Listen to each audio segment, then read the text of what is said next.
Our story begins in Seoul in 2021, where life at first glance seems calm and everything goes on as usual. In the backyard of one of the ordinary educational institutions, a completely natural phenomenon was taking place. Four hooligans, led by a guy with a cockerel hairdo, wanted to make fun of one of the ordinary schoolchildren. Despite this, the guy with glasses behaved calmly and measuredly. He thoughtfully looked at his notebook and asked the hooligans to hurry up with their dialogue so that he would not be late for the academy. The enraged leader of the hooligans was not particularly pleased with his words and, like a typical antagonist, began to scratch the back of his head, discontentedly repeating the name of this guy. Without taking his eyes off his notebook, the bespectacled boy named Do Jae-min walked past the cheeky student, saying that if they didn't have any questions for him, then he would move on. As soon as the young man began to move away, the rest of the hooligans, looking at the trembling boss, began to laugh that he was ignored. Of course, this seemed like a blow to his pride and authority, so Soo-hyuk shouted at the impudent youth that he should stop if he wanted to live. Do Jae-min continued to remain calm and didn't even look away from his notebook when the bully lunged at him with a punch. With a sly laugh, Jae-min closed his red notebook at the last moment, satisfied that his provocation had been taken in after all. At that moment, he suddenly changed the course of events with his sudden kick to the face of the boss of this gang of hooligans. The blow caused Soo-hyuk to lose his balance and fall to the ground, while his opponent, still standing, silently watched the result. The bully winced in pain. He was angry, and his whole body began to tremble from the simultaneous rage and helplessness in this situation. It seemed that after this, his authority would be significantly shaken. Jae-min looked at the boy lying on the ground, hoping that he realized that he was not the one to behave like that with. Getting up from the ground, Soo-hyuk grabbed his cheek and glared at his bastard, calling him an insulting nickname. Sighing heavily, he replied that the bully could act tough as much as he wanted, but only as long as he didn't touch him. Demonstrating calm and determination, he said that he was not interested in them because he had enough problems without them. Hearing such a bold speech, the guy who felt like a real gangster smiled slyly and said that he shouldn't act so self-confident in a fight where four people were standing against him. Jae-min stood with his hands on his hips and didn't even notice how a purple-haired bastard with a bat in his hands approached him from behind. With a sly smile, he struck the guy with glasses on the back of the head, and he barely remained conscious, almost falling to the ground. Coming from behind, the smug bully who had struck with the bat reminded Jae-min that he shouldn't be so overconfident, knowing that it wasn't just Soo-hyuk who was up against him. They really weren't joking with him. After this blow, blood started to flow from the back of his head, and it began to slowly drip onto the ground, staining his snow-white shirt. Everything suddenly changed in favor of the bullies, and Soo-hyuk began to laugh slyly. Sitting down opposite the poor guy, the disgusting leader of the gang of hooligans with a sly smile suggested that Jae-min was in damn pain after he missed such a vile blow to the back of his head.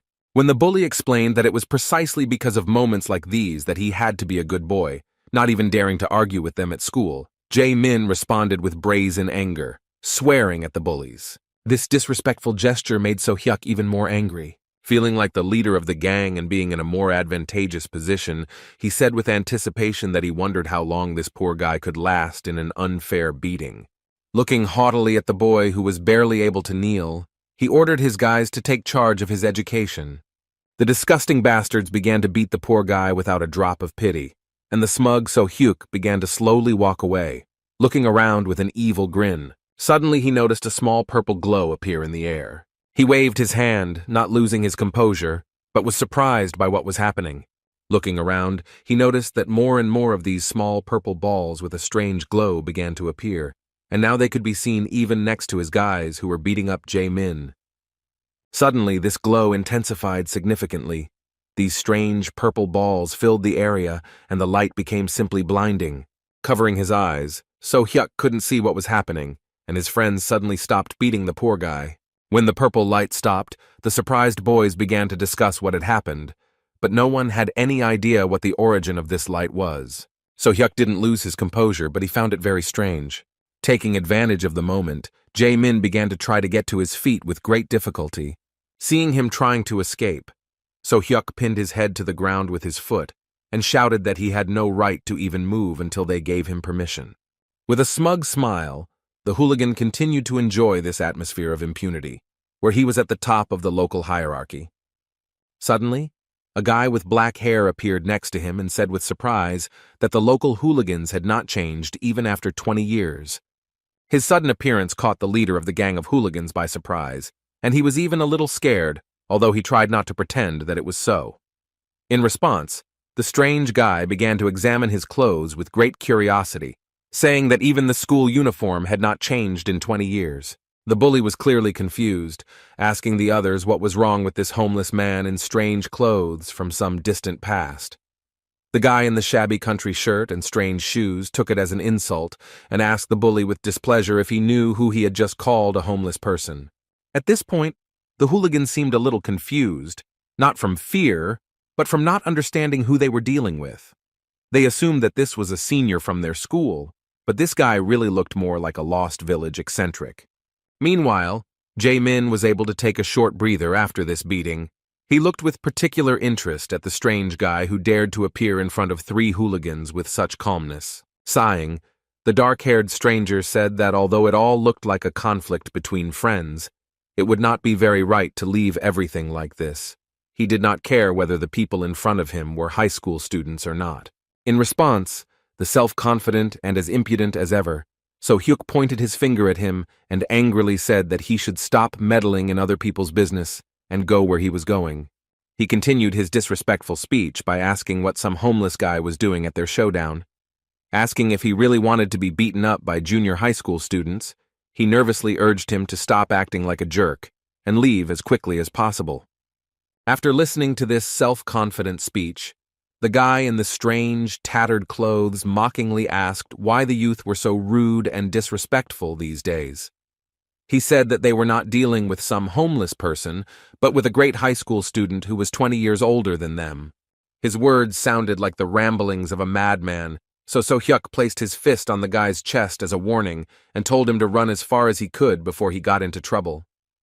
The guy with the black unkempt hair had reached the limit of his patience, and in response he grabbed the rude man by the arm and said that he would break his arm if he continued to irritate him.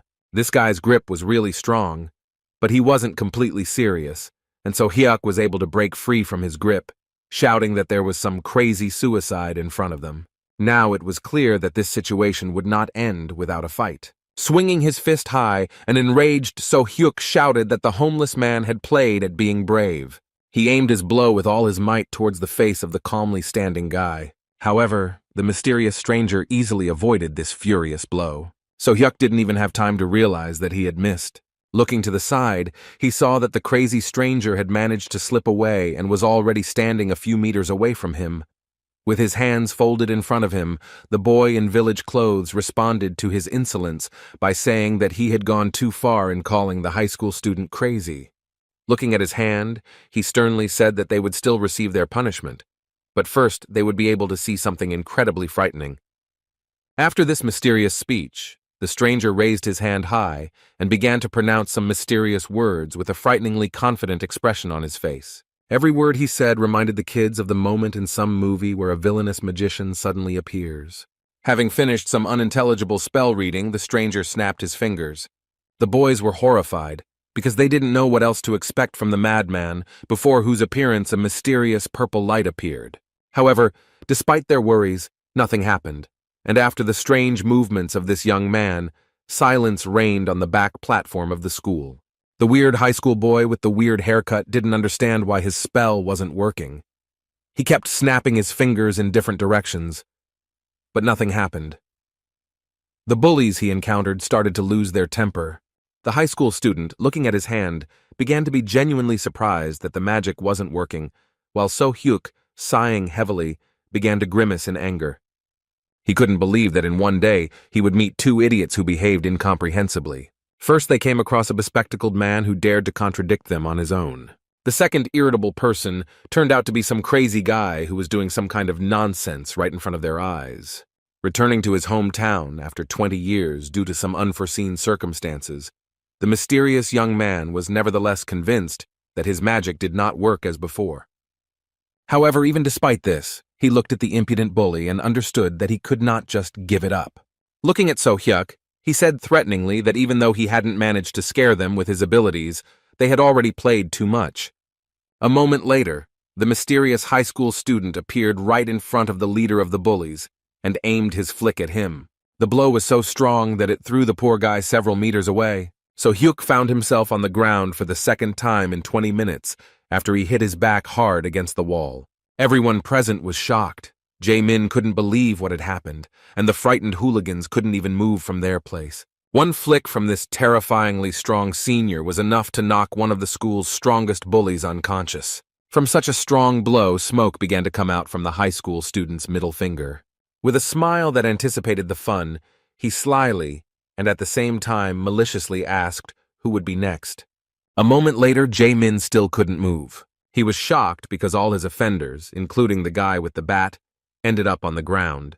They were helpless against the strange guy in village clothes. Even the leader of the hooligans, who is an excellent fighter, lost consciousness from just one flick. With a shocked look, Jae-min tried to comprehend how it was possible that someone could beat 4 hooligans with just one finger. Although those guys were insignificant, they were at the same time strong enough to stand up to even high school students who practice martial arts. The discipline lesson was over, but it remained a mystery to everyone who this strange guy in ridiculous clothes was and what he was doing in this school. Rising to his feet, Jae-min bowed and respectfully thanked the stranger for his help. When the strange guy started looking intently at him, the guy with glasses thought that he was worried about his condition, so he said that he was fine because his hard head was capable of withstanding even greater loads. However, what the strange young man was interested in caught him off guard. This high school student in homeless clothes wanted to know what day it was. In response, the guy in glasses said that it was now the 10th of September. The stranger was truly surprised when he learned that we were talking about. Putting his hand to his face, the stranger began to talk in surprise about how he was called in 2016, so he thought that after 20 years of his absence in Seoul, exactly 20 years should have passed. He did not understand what had happened wrong, that during his absence in this world, only 5 years had passed. While Jae-min couldn't figure out what was wrong with this strange guy, he decided that it was for the best. Saying goodbye to the poor guy with glasses, the dark-haired weirdo asked him not to get into any more fights. The strange guy began to leave, but his identity remained a mystery. Suddenly he stopped and raised his hand up, raising even more questions about his sanity. He seemed too crazy for a high school student, as his behavior once again seemed crazy due to him snapping his fingers and nervously shouting about some kind of teleportation. After trying in vain to use some crazy magic, he suddenly turned around and looked at the guy with glasses again, causing his whole body to tremble. Then he began to slowly walk towards him, causing genuine fear due to the mystery and strangeness of his actions. When he approached the bespectacled guy, he awkwardly asked him what his name was. Jae-min introduced himself but was clearly confused, not knowing what to expect from this madman. Looking at the poor fellow with particular curiosity, the high school student asked if he had any money. The abnormal person literally cornered the decent student and started whispering nonsense in his ear about how he had returned too early and still couldn't use his magic. The high school student confessed that he had just returned from another world to Earth via molecular teleportation. When he started talking about how something had happened to the mana management system during the process, Jae-min couldn't stand it and anxiously asked how much money he needed. Even though this guy asked for 2,001, Jae-min was kind enough to give him a whole 5,001 just to get him to leave him alone. Walking through the city, the high school student thought about what a good friend he had met, because he even gave him money, so he would need to repay him somehow. Looking at the building with its shiny windows, he suddenly began to stare at his reflection and stopped. 20 years had passed since his teleportation to the magical world, but in earthly time it was only 5 years, and now he had no doubt that he was very lucky in this regard. Now 24 years old, he knew that his family would likely still recognize him. On the way, he saw something strange, something that was different from the ordinary situation 5 years ago. At the entrance to the metro, there were signs prohibiting passage, and next to them stood fully armed soldiers, who looked with some excitement in the direction of the descent down. Scratching his head, the high school student wondered what was going on there. Kang Woo-jin couldn't think of a better method for reconnaissance than to approach 2 pretty girls in government uniforms. He asked what had happened, that the military was blocking his path right at the entrance to the metro. The girls, surprised by his sudden question, looked around. After a moment of silence, they began to laugh at the suddenness of such an obvious question, saying that it was nothing strange, since all the entrances to the subway were now under strict guard. They assumed that he had escaped from North Korea, since he did not know what was happening underground now. As they left laughing, they still hadn't given him a clear answer, and Woo Jin wondered if he should teach them a lesson in politeness. Still, he didn't raise his hand to the girls and walk towards the bus stop to take the bus home instead of the metro. As he had guessed, there were no military personnel at the stop, but he found another entrance to the metro nearby that was not guarded by the military. His curiosity led him downstairs, where he found himself confronted with a grate blocking further progress into the subway. There was a lock on the door, which made him realize that something was indeed happening in the subway. It was locked here, and there was no light at all. Moreover, it was clear that even the booth where tickets were bought was covered in dust, because no one had been down there for a long time. To his surprise, the key to the door lock was lying in plain sight. The curious boy who had returned from another world went further. It was his first time in the subway, which for some reason was not working. His conclusions were quite amusing. He continued to confirm his guess that the security service had completely closed at least this station. Returning to the entrance, he was disappointed, thinking that he had come to this place in vain. However, the moment he tried to open the door, he felt that it was impossible, and a system window appeared in front of him, telling him that he had entered the dungeon. The guy was puzzled. He saw the system window for the first time since returning to his home world, and exiting the dungeon was prohibited. Now he realized that the girl's words about guarding the dungeon were not a coincidence. This place was no longer an ordinary subway. It was no longer used for transportation. The status window clarified that this dungeon was already in the process of being cleared, but since he had joined the process, he had no way to leave the area. The monsters in the subway station were an unexpected discovery. Woo Jin had no idea what had happened to the land in the past 5 years. Touching the door, he was once again convinced that there was no way out. The status window appeared in front of him again, telling him that he needed a return stone to exit. Suddenly he felt like he sensed monsters approaching. A rustling and strange sound coming from the darkness made him wary. Suddenly a monster with red fur, resembling some kind of wolf, appeared behind him. Kang Woo Jin's reflexes were enough to dodge this sneaky attack. Despite this, the monster had no intention of retreating. His predatory gaze indicated that he was about to attack again.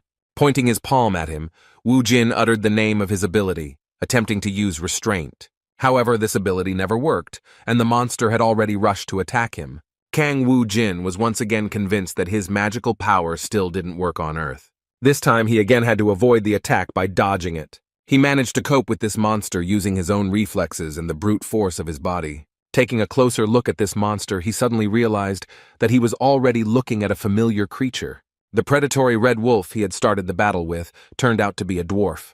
Drebit charged again, but Woo Jin continued to wonder why the monster from Alphen was in his home world. Always dodging his attacks seemed like madness. Luckily, Woo Jin noticed a fire crowbar lying on the ground nearby. Dodging another attack from the Drebit, he rushed towards the metal tool to use it as a weapon. Rising to his feet, he looked at the monster with a sly smile, realizing his advantage. Armed with a crowbar, he decided that he had no choice but to get rid of this monster in order to figure out his further path. The predatory creature began to growl furiously, rushing to attack again.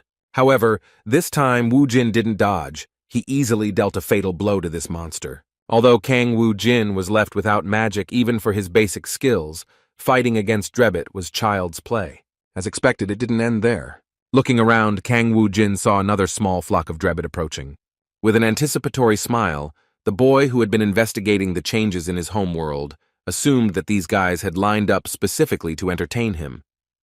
As expected, he had no trouble dealing with even such a flock of Drebitoi.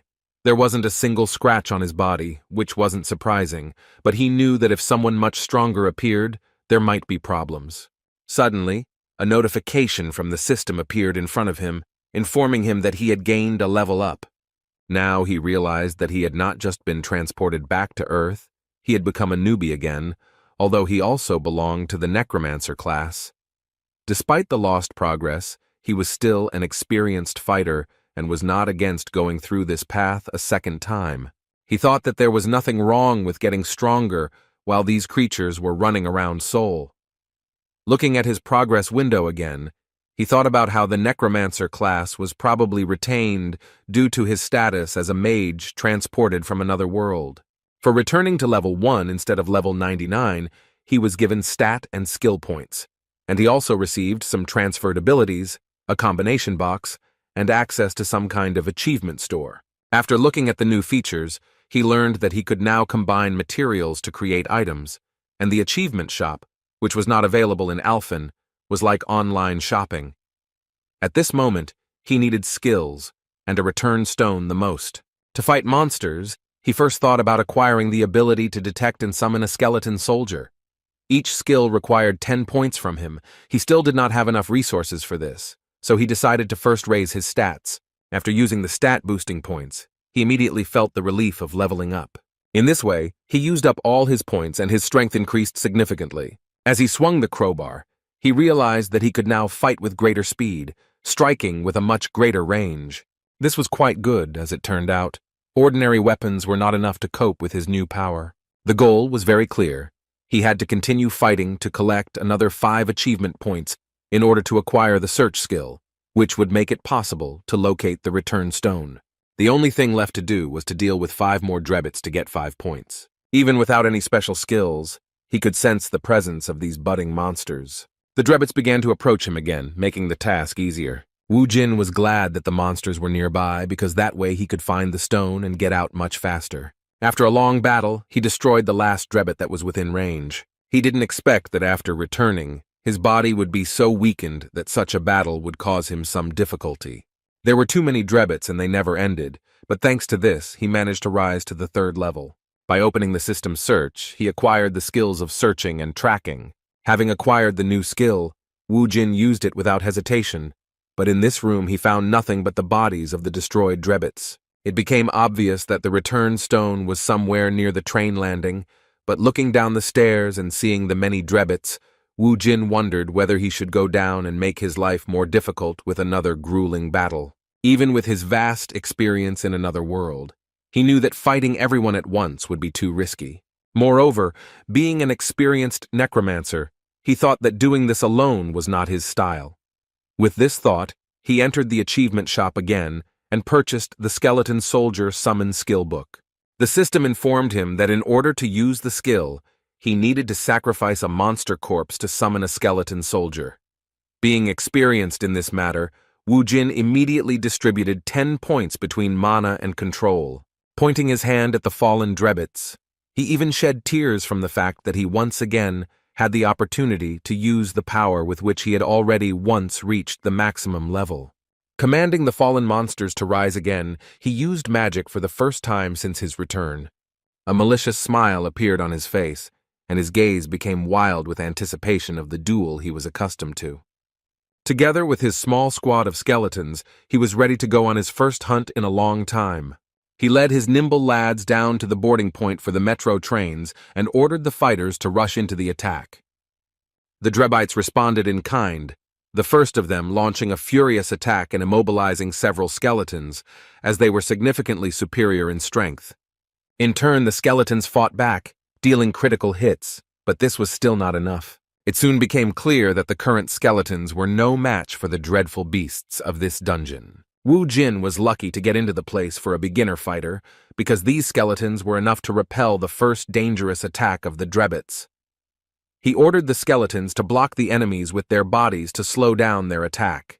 Having chosen a convenient moment, he finished off the weakened monsters with his own hands. After they destroyed the first gang of monsters, it became possible to use the fallen drebbits to summon more soldiers. Within a moment, the forces gradually began to equalize in number, because the new skeletons were already ready for battle. Despite the fact that the balance of power was changing right before our eyes, the novice monsters did not feel any particular danger and continued to rush into battle. Using the previous strategy, Wu Jin once again ordered his subordinates to block the monsters with their bodies. With a mad smile, the user of the ordinary crowbar rushed into the attack again. At that moment he seemed crazy, because with the help of this unusual weapon, he began to tear apart the bodies of monsters with a scream. The drebbits were indeed no match for him, and by using fallen enemies he had significantly increased his army. Having destroyed the rest of the monsters, the guy was ready to return home. He used the search skill again, and a noticeable red light appeared nearby, indicating the location of the return stone. Meanwhile, one of the government workers began walking towards this descent into the metro, near which there was no security. The guy, with his hands in his pockets, went downstairs, not suspecting what had happened during his absence. Looking at the grate that blocked the descent into the metro, he was stunned. During his absence, someone broke in, which he clearly did not expect. The emotion of panic was clearly visible on his face. This was due to the realization that some crazy civilian had gotten inside. The boy clutched his head, realizing that it would be the end for him if anyone found out about what had happened. He started calling somewhere, thinking that he should call for help as quickly as possible in order to find the madman who most likely already said goodbye to his life in a battle with monsters. Suddenly, he caught his breath as he saw a blue glow on the other side of the bars. Some kind of portal appeared in front of him through which Wu Jin came out. The boy suddenly started screaming and stopped the phone call when he saw that some strange high school student in village clothes was able to get inside and return to the entrance of the dungeon without any problems. Seeing Wu Jin, he shouted and assumed that he was one of the awakened ones. Meanwhile, on the streets of Seoul, there was another young man who had quietly snuck into the dungeon without any permission or hunter's license. His backpack was full of red mana crystals, which he called quite a catch. Apparently, this wasn't the first time he had done something like this. Looking at his trophies, he talked about the injustice of the current world. According to him, the scum from the guilds get all the profits for themselves, although in reality, it is people like him who risk their lives participating in raids. Pleased with his catch, the guy began to slowly walk towards the exit of these back alleys, arguing out loud that only fools would take this stuff to the procurement center, considering that on the black market, these crystals would fetch several times more. Suddenly, he froze in place when he heard a female voice calling him a rat. He turned around and asked in panic who was following him, and in response, he heard a question about how much he had managed to steal in this way. With a dominant tone of voice, the woman with red hair and bright red lipstick said that he was hardly unprepared for the consequences. The confident girl, who is an awakened warrior class, introduced herself to him as the scythe-wielding Death, who came to take back what was stolen from her. The boy was in a bad situation, being cornered by the captain of the Cinnabar team from the Hwarang Guild. Lee Yoon-hee asked with a menacing look how he dared to steal the bloodstones from their dungeon. With her hands outstretched, she seemed to be offering him a compromise, saying that if he already knew her, then they could settle the matter in a less bloody way if he went with her. However, the boy was trembling with fear, knowing that being caught was a disaster, and running into her was death. The only chance he had to survive was to escape immediately, so he immediately began using magic. At that moment, he used magic, shouting that he would never surrender to some dogs from the big guilds. With these words, he aimed a large number of ice magic bullets at her. However, the experienced A-rank hunter easily dodged them, continuing to track the poor guy's every move. His maneuver didn't delay Yoon-hee for a second, but the boy had no other option but to start escaping. A moment later, she suddenly appeared right in front of him, and with a wild thirst for blood said that he had chosen death. A moment later, she was already behind him, and deep cuts left by her blade appeared all over the poor guy's body. The terrifying monster in the form of a red-haired girl, looking away from the boy's agony, said that he should have listened when she offered him a compromise in the form of sparing his life. After these words, she left the poor guy lying in this nook and taking his backpack with crystals. She looked at the message on her mobile phone, which surprised her with the news that there was another unauthorized intrusion into their portal. Yoon-hee was indescribably angry to learn that another madman had appeared nearby and dared to invade their territory. Meanwhile, Wu Jin, who was the second intruder, was already far away from the crime scene. He took the bus to another part of the city. He couldn't get the thought out of his head that his home world had become filled with dungeons and monsters. Now Earth was more like Alphen than the place where he grew up. Remembering how stubbornly the entrances to the metro were defended, he wondered what had happened during the 5 years of his absence. Hoping that nothing had happened to his family, he arrived at the place where his house had previously been located. It was a real shock for him that his area had been transformed beyond recognition. His house disappeared without a trace, and in its place appeared some huge corporate building. Seeing this high-rise building, he immediately realized that most likely his family had changed their place of residence, selling their apartment for the benefit of some guild. Considering the time it took him to get to this place, He knew it was too late to look for his family's place of residence. On the other hand, he hadn't eaten anything since he returned to Earth. Luckily, the money he got from Jae-min was enough to visit a small establishment. For the first time in the 20 years he had spent in Alphen, he finally tasted something truly delicious, connected to his former life on Earth. Instant noodles gave him at least some positive emotions after a series of disappointments he faced upon returning to his hometown. Having eaten his fill and washed it all down with soda, he sighed with relief, and placing his hands on his stomach full of food, joyfully said that he finally felt like he was back on Earth. And yet the joy of returning had another side. He still had a poor understanding of what his native soul was like now. Moreover, he had no place to spend the night. Looking at the change left in his pocket, he thought that he did not want to go to the bathhouse, and there was not enough money for an internet cafe. He also couldn't spend the night in the metro, as people with housing problems usually do, because it's teeming with monsters, and in most cases is a heavily guarded facility. He didn't yet know that on the first day after returning home, incredible luck would follow him. Besides the fact that he managed to avoid meeting Yoon-hee, the person he had left without money for a proper cafe was approaching the shop where he stopped to get ramen. The sudden meeting upon my return turned out not to be sudden. After the front door creaked, Woo Jin, as usual, looked at the person entering and froze in surprise. Jae-min had the same reaction.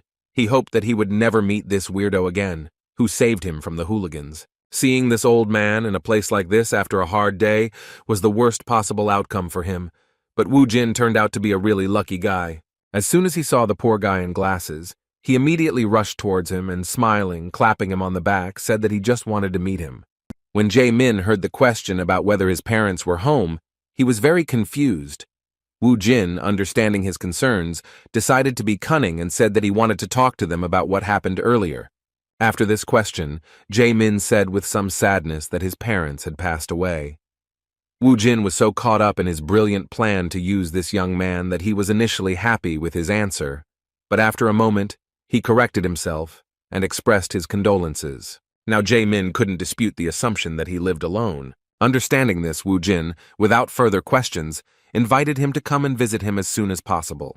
Jae-min was at a loss, as he couldn't comprehend how he had been so cleverly deceived. With an obsessive smile, Woo Jin took his hand and said that he would stay the night with him, but not for free. As it turned out, with these words he gave him 300 won, which was left over from the 5,000 he had received from this poor guy earlier. The confused schoolboy, seeing these coins, said that this was probably the money that he had shared with him that same morning. A moment later he heard a sudden whistle near his left ear, so Woo Jin decided to change the subject, saying that he had just killed a fly that was trying to land on his dear comrade's ear. Jae-min was depressed. He had no choice but to accept this joke of fate. Even the promises that he would get back everything that was due to him did not calm him down. The next day the boys went to school together. First of all, Woo Jin shocked his teacher with his appearance. The elderly man responded to his appearance with a trembling voice, saying that he could not believe that he was alive. With a smile on his face, Woo Jin, who now looked more like some kind of maniac, said that he was glad for their long-awaited meeting. Over a cup of coffee, they had a short conversation in which the teacher tried to find out where Woo Jin had been all this time. Everyone was afraid that he had died due to the sudden appearance of dungeons from which monsters began to break through. In response, Woo Jin said that he technically died and came back. As expected, the teacher didn't pay much attention to such nonsense, still thinking that this guy had become very strange and needed psychological help. The conversation that followed concerned what was happening at this time, but due to the stupidity of the questions asked, Woo Jin never learned anything interesting. The only useful information he got from his teacher was the list of students in the school. As expected, his classmates had long since entered universities or found jobs, so the only person he knew was Ko Jae-min.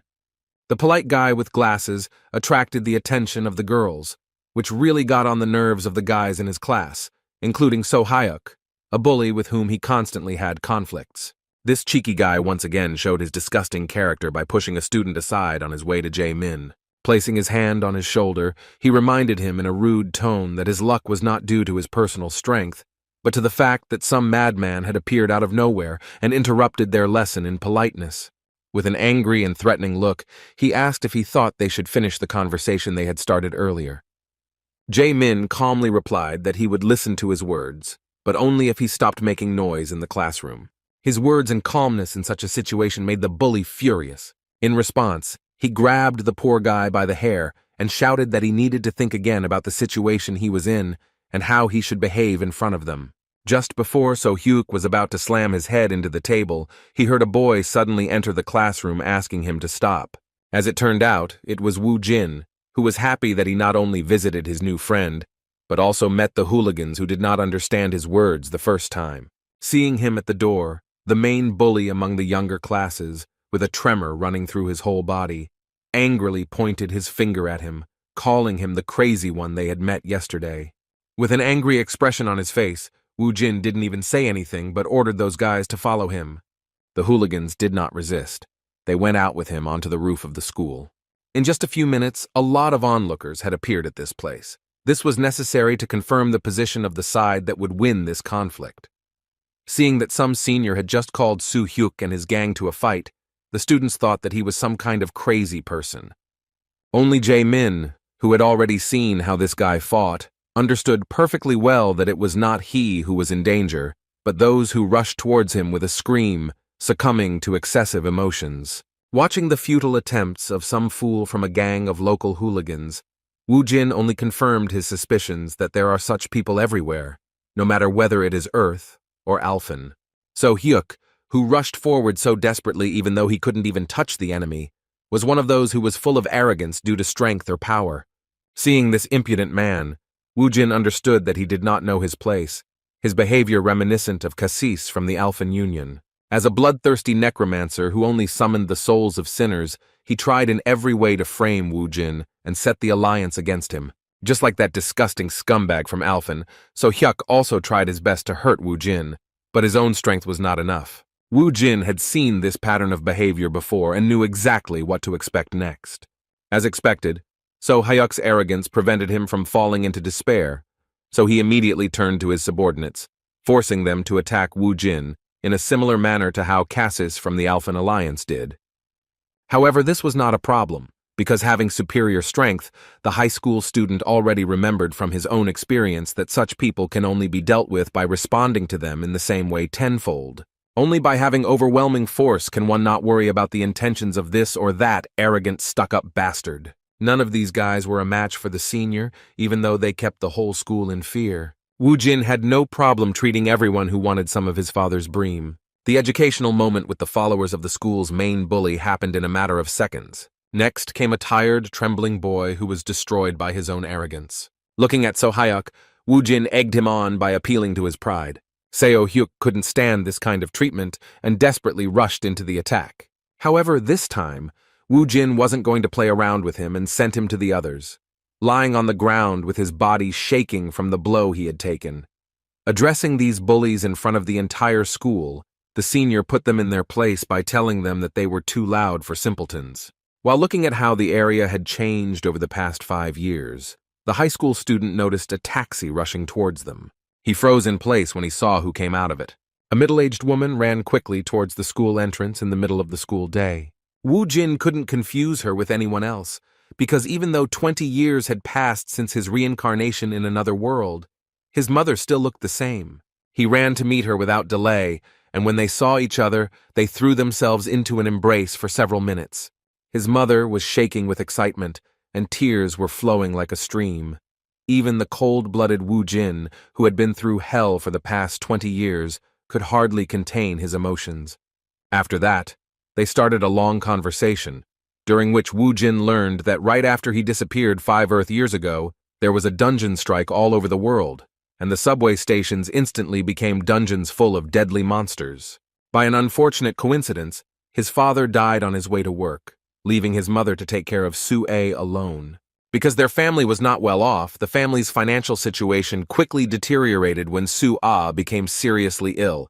From then on, every day of their life was like torture. When they returned home, the mother left her son alone, saying that she needed to go to kindergarten to pick up her daughter. Excited by this long-awaited meeting, Woo Jin could not collect his thoughts. To his regret, he returned to a different house than the one they had lived in before. Mom never told him what had happened to their home and how a high-rise building of some corporation had appeared in their place.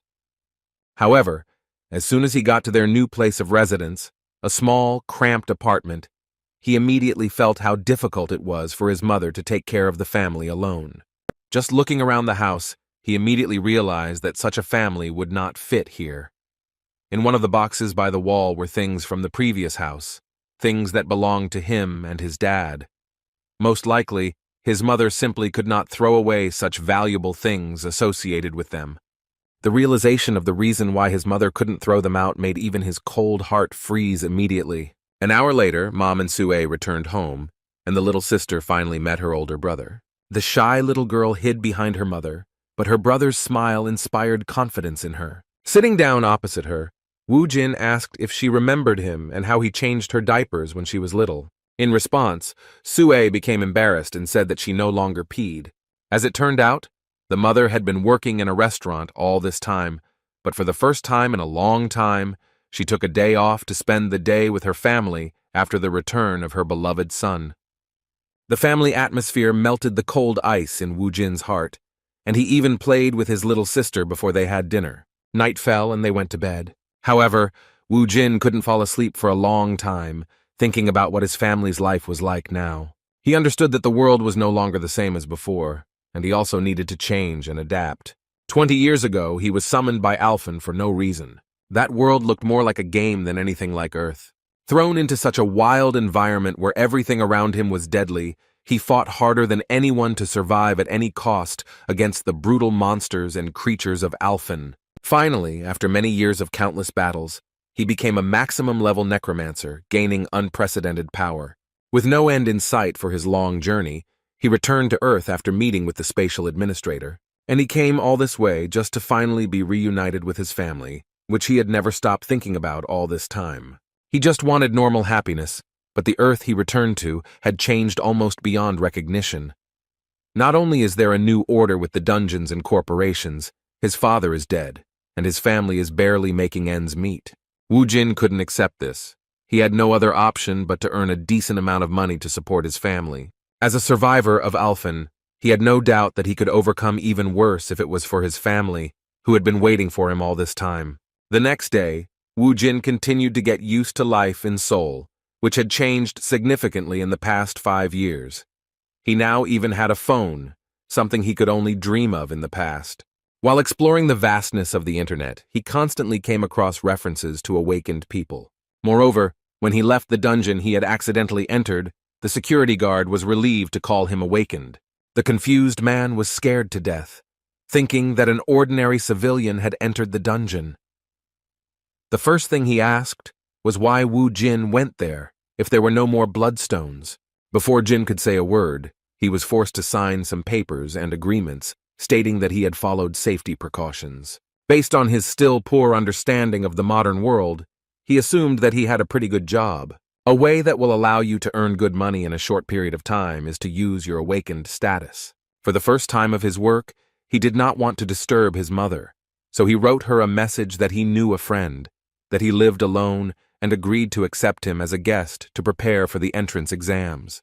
Although Woo Jin did feel a bit awkward about his importunity, he was still forced to turn to Do Jae-min again. However, when he called the number Jae-min left for him, he connected to the Dongjin District Employment Agency. Hearing the voice of the employee who identified himself as a representative of the agency, Woo Jin became confused and began to check the number. He didn't make any mistakes and entered all the numbers correctly, so there was no doubt that this was the same number. Only after confirming that he had indeed contacted an employment agency did Woo Jin realize that the cunning Jae-min had dared to deceive him out of fear of further extortion of money.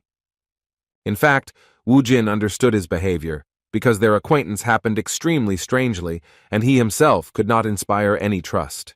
On the other hand, Jae-min might even have regretted doing this because he never said thank you for the fact that Soo Hyuk and his gang wouldn't bother him anymore thanks to the high school student's actions. Returning to his apartment after much thought about this situation, he came to the conclusion that although Woo Jin looked like a psycho, he was definitely not a bad guy. In addition, there was no need to worry about him anymore, since he was able to meet and talk to his mother. However, when Jae-min returned and entered his apartment, something unexpected happened. Suddenly he heard a familiar voice welcoming him home. Jae-min was startled to see Woo Jin sitting at the table, eating tangerines and watching TV. His first panicked question was how he managed to get inside. As it turned out, he had seen Jae-min type in the password to enter the house earlier. Although he could be praised for his phenomenal memory, his new friend from elementary school was not so happy and said that it could be considered breaking and entering.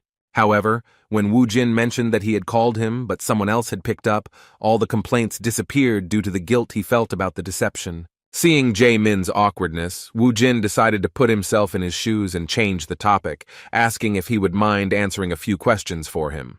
Within a moment, the conversation took on a completely different emotion, because Jae-min had discovered the truth about Woo Jin being an awakened person. Now everything fell into place for him, because he had already observed how amazing the strength of this high school student was. The first question that interested Woo Jin was how much money the people who awakened after the dungeons appeared made.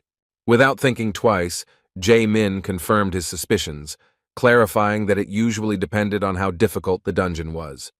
According to him, Woo Jin is not yet qualified to participate in clearing, so he first needs to register as an awakened in the association to obtain a license to enter dungeons, and then he will have to join a guild for team raiding. Alternatively, he could also get a job in an association or an administrative bureau, but Woo Jin, understanding how team cleansing works, was right when he decided that it was more profitable to work alone, for himself. However, in Jae-min's opinion, it was not that simple. He suggested avoiding the risk and joining a guild, since fighting alone was too dangerous, especially for a high school student. However, Woo Jin did not listen to his words.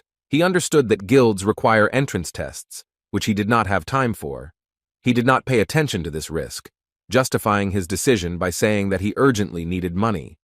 Realizing that arguing with him was simply useless, Jae-min suggested that he at least form a group, since the dungeons were indeed very dangerous, and many of the awakened were never able to rise outside. Remembering that he had a phone, his friend suggested that he download an app. It was clear from Woo Jin's expression that he had no idea what this was all about, so the more modern Jae-min took his phone to help with the matter. When Jae-min picked up the phone, he showed surprise that he was holding such an old model. When he suggested that it was used by someone in his family, Woo Jin awkwardly replied that it was a new model.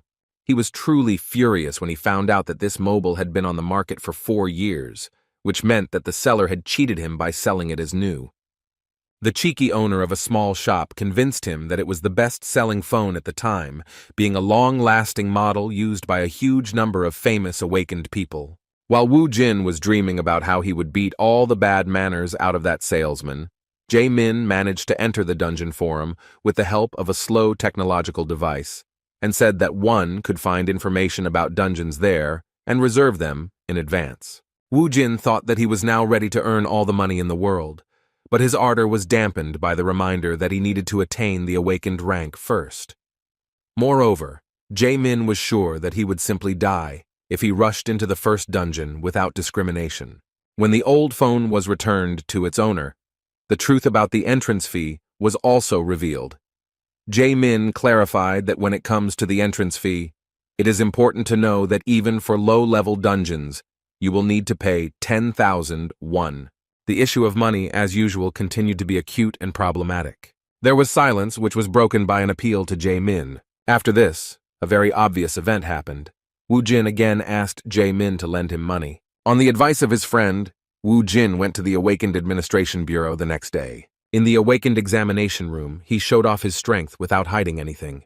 The judges present could not contain their surprise when they saw the black aura emanating from the high school student. They didn't yet understand what was happening, but everything became clear when the guy pointed his hand to the side, controlling this aura. Nearby lay the body of a rabbit, which was necessary for using his necromancy skill. Even though the rabbit was not a monster, even such a weak creature was suitable for turning into part of his army. In front of everyone present, Woo Jin used necromancy magic, and after his dark aura and the rabbit's body came into contact, a skeleton soldier appeared and kicked the floor, breaking the tiles. The fact that he shocked all the judges could be judged by the fact that they could not utter a word. Even though the skeleton was summoned using the corpse of a weak animal, its powers were comparable to at least an ordinary person. Seeing their reactions, Woo Jin was in anticipation of receiving a decent rank. With only one skeleton, he felt extremely confident, realizing that necromancy was a very rare and truly powerful magic. His only warrior gave off quite an impressive aura, even though he was only a beginner level. The judges said with surprise that his powers were truly amazing. They had indeed seen a lot here over the past 5 years, but this was the first time they had met a user of necromancy. Summoners' abilities are judged by the combat abilities of the familiars they summon, so it was common practice to use copies of goblins to test Wu Jin's strength. Seeing the use of a hologram that had a physical form, Wu Jin couldn't help but be amazed at how far technological advancement had come since the blood crystals appeared in his home world. This looked pretty cool, as it greatly simplified the process of testing the skills of new recruits. Wu Jin immediately ordered his familiar to charge in and show his power. The skeleton obeyed the order without question and destroyed the goblin in an instant. Despite his abilities being truly unique, he was left disappointed with his license upon completion of the test. Wu Jin was given an F rank, and when asked if that was a high rank, he was gently informed that it was actually reserved for the weakest awakened. As expected, the summoned familiar's power was weaker than they expected, however. In turn, the judges tried to calm the awakened one by saying that since it was a unique ability, there was no doubt that he would easily find a party for himself. Still, Wu Jin wasn't too upset, thinking that he didn't care about the rank as long as he could enter the dungeon. Having obtained the license, he immediately went to the nearest point, which turned out to be Silim Station. The dungeon rank was estimated at 2 stars, and quite a lot of novice awakened warriors with fairly good equipment had already gathered here. One of the awakened, who was not going into the dungeon for the first time with his group, when he saw a newcomer standing alone, asked if he wanted to join their squad. There were 7 of them, and the guy with green hair said that they still had some free space for him. However, Wu Jin refused his offer, saying that he could handle it himself. The green-haired stranger was surprised and replied that he didn't see the point in spending so much money to enter, since he would hardly be able to carry many bloodstones due to the time limit. When he saw the surprise on Wu Jin's face, he immediately realized that he had only recently become a minor and did not yet know all the nuances. The next question was what rank the curious boy was. After learning that Wu Jin was only an F rank, the green-haired awakened believed in himself and that he could be manipulated. As an experienced E-rank minor, he assumed that Wu Jin still didn't know much, so he should treat his first trip as an experience by joining their party. In return, he would guarantee his safety. While Wu Jin was thinking about his proposal, those wishing to enter the dungeon began to slowly descend. Looking at Do Su, who was calmly discussing the weather and such things with his guys, Wu Jin began to reason about how the entry fee was indeed calculated for the maximum number of participants, and it would be too expensive for a single person. According to Do Su, the maximum number of participants at the entrance is 8, and to enter alone, you need to pay for 8 at once, a whopping 800,000 won. His words about how it is better to go in a group to mine stones effectively seemed to be the obvious truth. Wu Jin decided to listen to his advice, because the idea of going in a group wasn't that bad, because it would be nice to get some information about the process first. Suddenly, he was distracted by a strange young man who looked rather nervous. He assumed that Wu Jin was also nervous about entering this dungeon. When the necromancer replied that a man should not show fear, even if he was afraid, the intrusive stranger laughed awkwardly, saying that he liked this confidence. Hong Sung-gu turned out to be the same F-rank fighter. This fire mage was recruited in the same way as Wu Jin. It seems he awakened 2 months ago, after which he left school and began to earn money as an awakened. Suddenly their conversation was interrupted when they heard a noise at the entrance of the dungeon.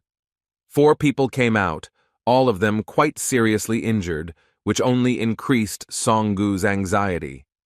The trembling boys who had emerged shocked everyone present with their sudden announcement that there was a hobgoblin in that subway, a monster that shouldn't be in such low-level dungeons. Seeing his team's anxiety, Do Su calmed them down by telling them that there was no point in worrying as it was just a waste of time. Addressing the new recruits who had joined his small party, he said that sometimes there were monsters in the dungeons that weren't supposed to be there. He believed that the hobgoblin was only a 2-star monster that they could easily deal with if they were careful enough. Having calmed his comrades, the squad captain suggested going down into the dungeon. From the very beginning, they were met by low-level monsters, which was to be expected in such a place. Upon seeing the ordinary goblins, Song-gu immediately used his fire magic. His fireball was quite a formidable weapon for such weaklings, so he could destroy multiple enemies at once in one attack. The squad leader's fire magic turned out to be more sophisticated. Using burning, the mage Do-su could stop multiple targets at once, depriving them of sight or the ability to breathe. The teamwork of his squad was well practiced. Without waiting for orders, his comrades from the warrior class rushed to the attack. The goblins, who could not see anything, could not resist and became easy targets for these guys. Wu Jin acted alone in his usual manner, using his beginner-level familiar, which easily overcame obstacles in the form of goblins. After the first wave was easily destroyed, Wu Jin took the opportunity to praise Sun Gu's skills, saying that his fire spells were quite powerful. In turn, the rest of the squad admitted that the skeleton summoned by the necromancer was faster than it seemed at first glance. In addition, in their opinion, it seemed quite strong. No one doubted that it was definitely higher than rank F. There was nothing strange about it, because Wu Jin actually spent the remaining points to raise the skill level. Looking at his creation, he was convinced that it was worth it. Meanwhile, Do-su began to check the loot. While collecting bloodstones, he found that the 2-star dungeons had some pretty good loot. Wu Jin became even more interested when he heard that one bloodstone would cost around 200,000 won. Hearing that even such a small mana crystal had such a hefty price tag, Wu Jin understood why awakened ones were risking their lives instead of doing their usual things. Now it became clear that the 100,000 won entrance fee was just a pittance compared to the profit. They were only at the very beginning of the dungeon, but they had already made a pretty good profit.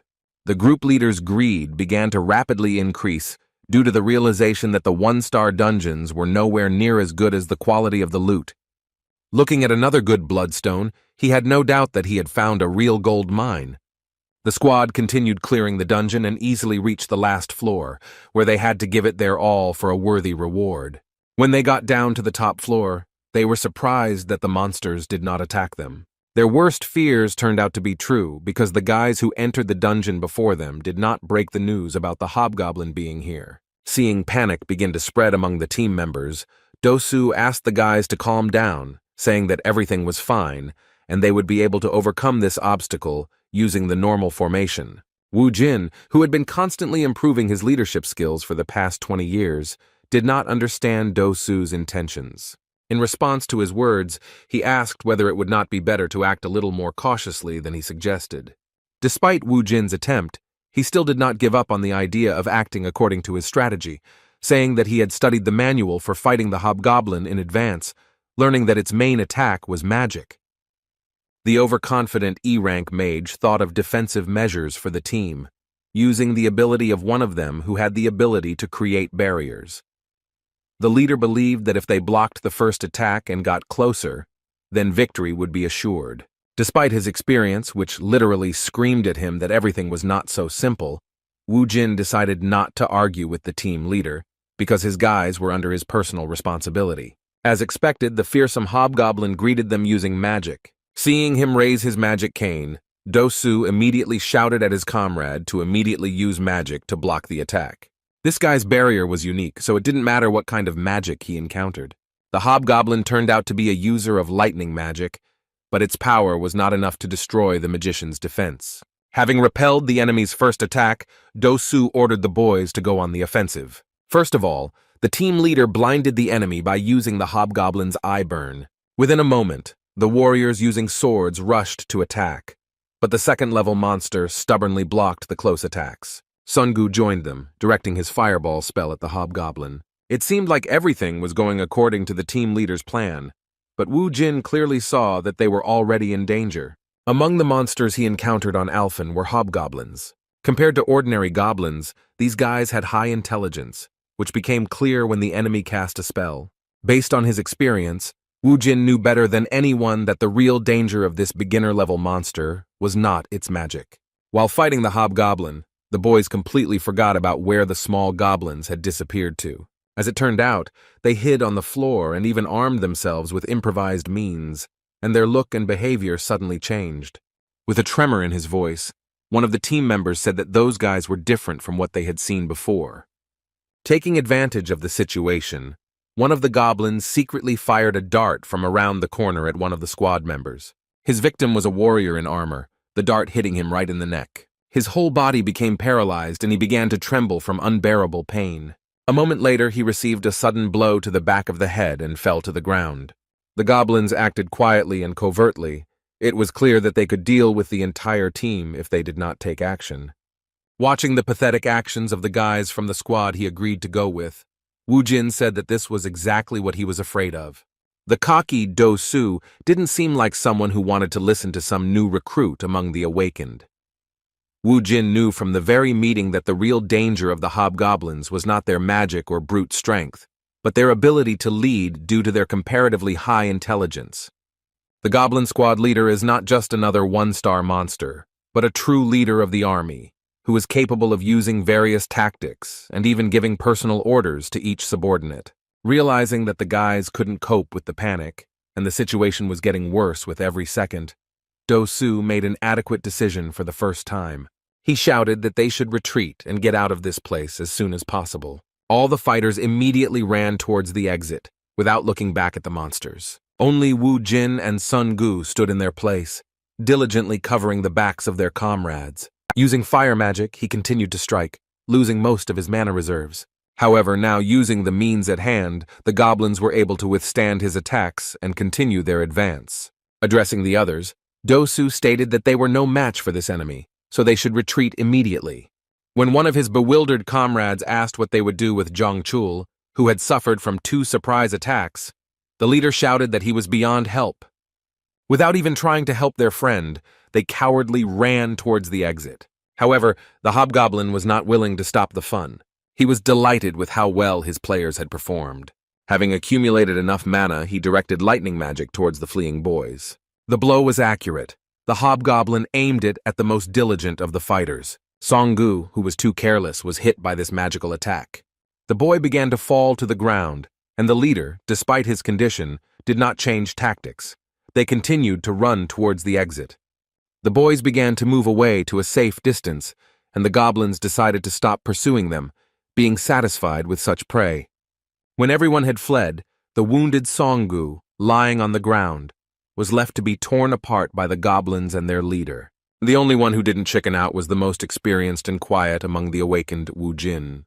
Taking out his favorite weapon, a crowbar found in the subway, from his inventory, he began to slowly walk towards the goblins, saying that he had not hunted such enemies for a long time.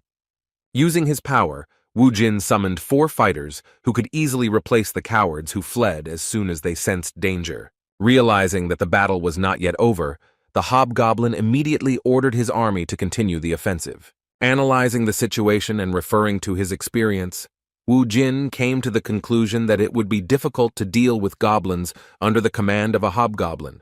Based on this, he decided to make an unexpected move and rushed into the vanguard himself, heading towards the strongest enemy, the goblins, whose instincts and will belonged entirely to their leader, fearlessly rushed into a frontal attack. Within a moment they were stopped and busy fighting the necromancer's familiars. While the skeletons were fighting the goblins, Wu Jin could fight their leader without fear. Seeing a human next to him, the hobgoblin began to release lightning magic, pointing his cane at the enemy. Wu Jin had calculated from the very beginning the time it would take for the enemy to carry out such an attack. A moment later, he dealt a fatal blow to his opponent. With a sly smile on his face, he asked the hobgoblin if he really thought he would politely wait for him to finish casting his ridiculous spell.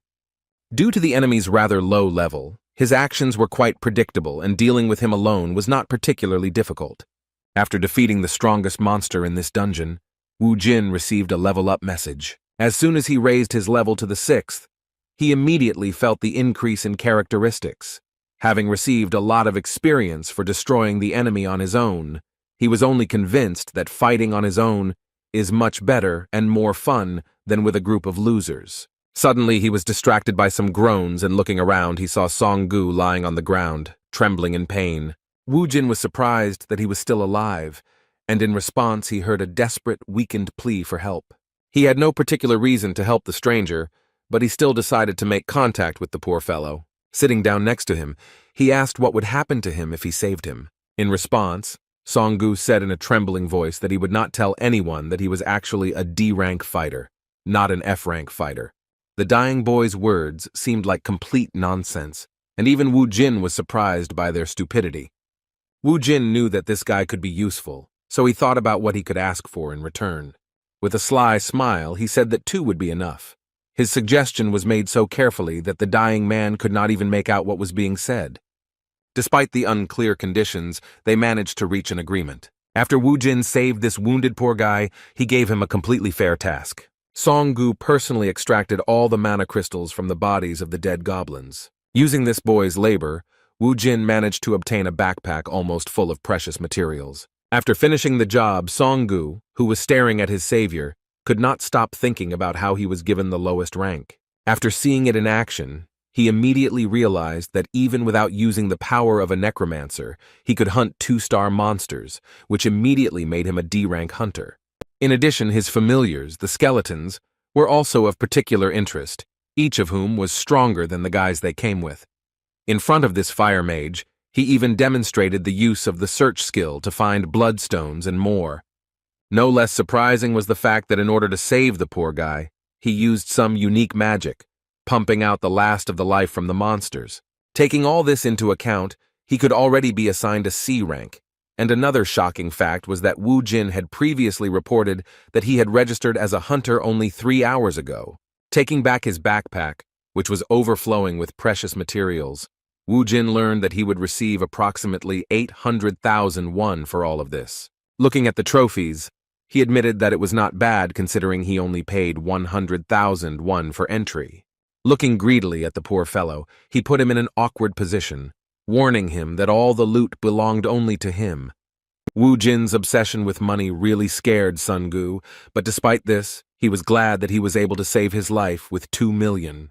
Having finished collecting the mana crystals, the guys went to pick up the return stone. Suddenly, Wu Jin felt a slight thirst for blood, causing him to stop and ask his new comrade to wait at a safe distance. It was difficult to see where the danger was coming from at first glance, but Wu Jin was sure that an enemy ambush was waiting for them ahead. Looking around, he made sure that there were no more monsters here. Based on this, it became clear that the problem was with those scumbags who abandoned them to their fate. When Wu Jin shouted for them to finally show themselves, the cowards hesitantly took a few steps out of the shadows.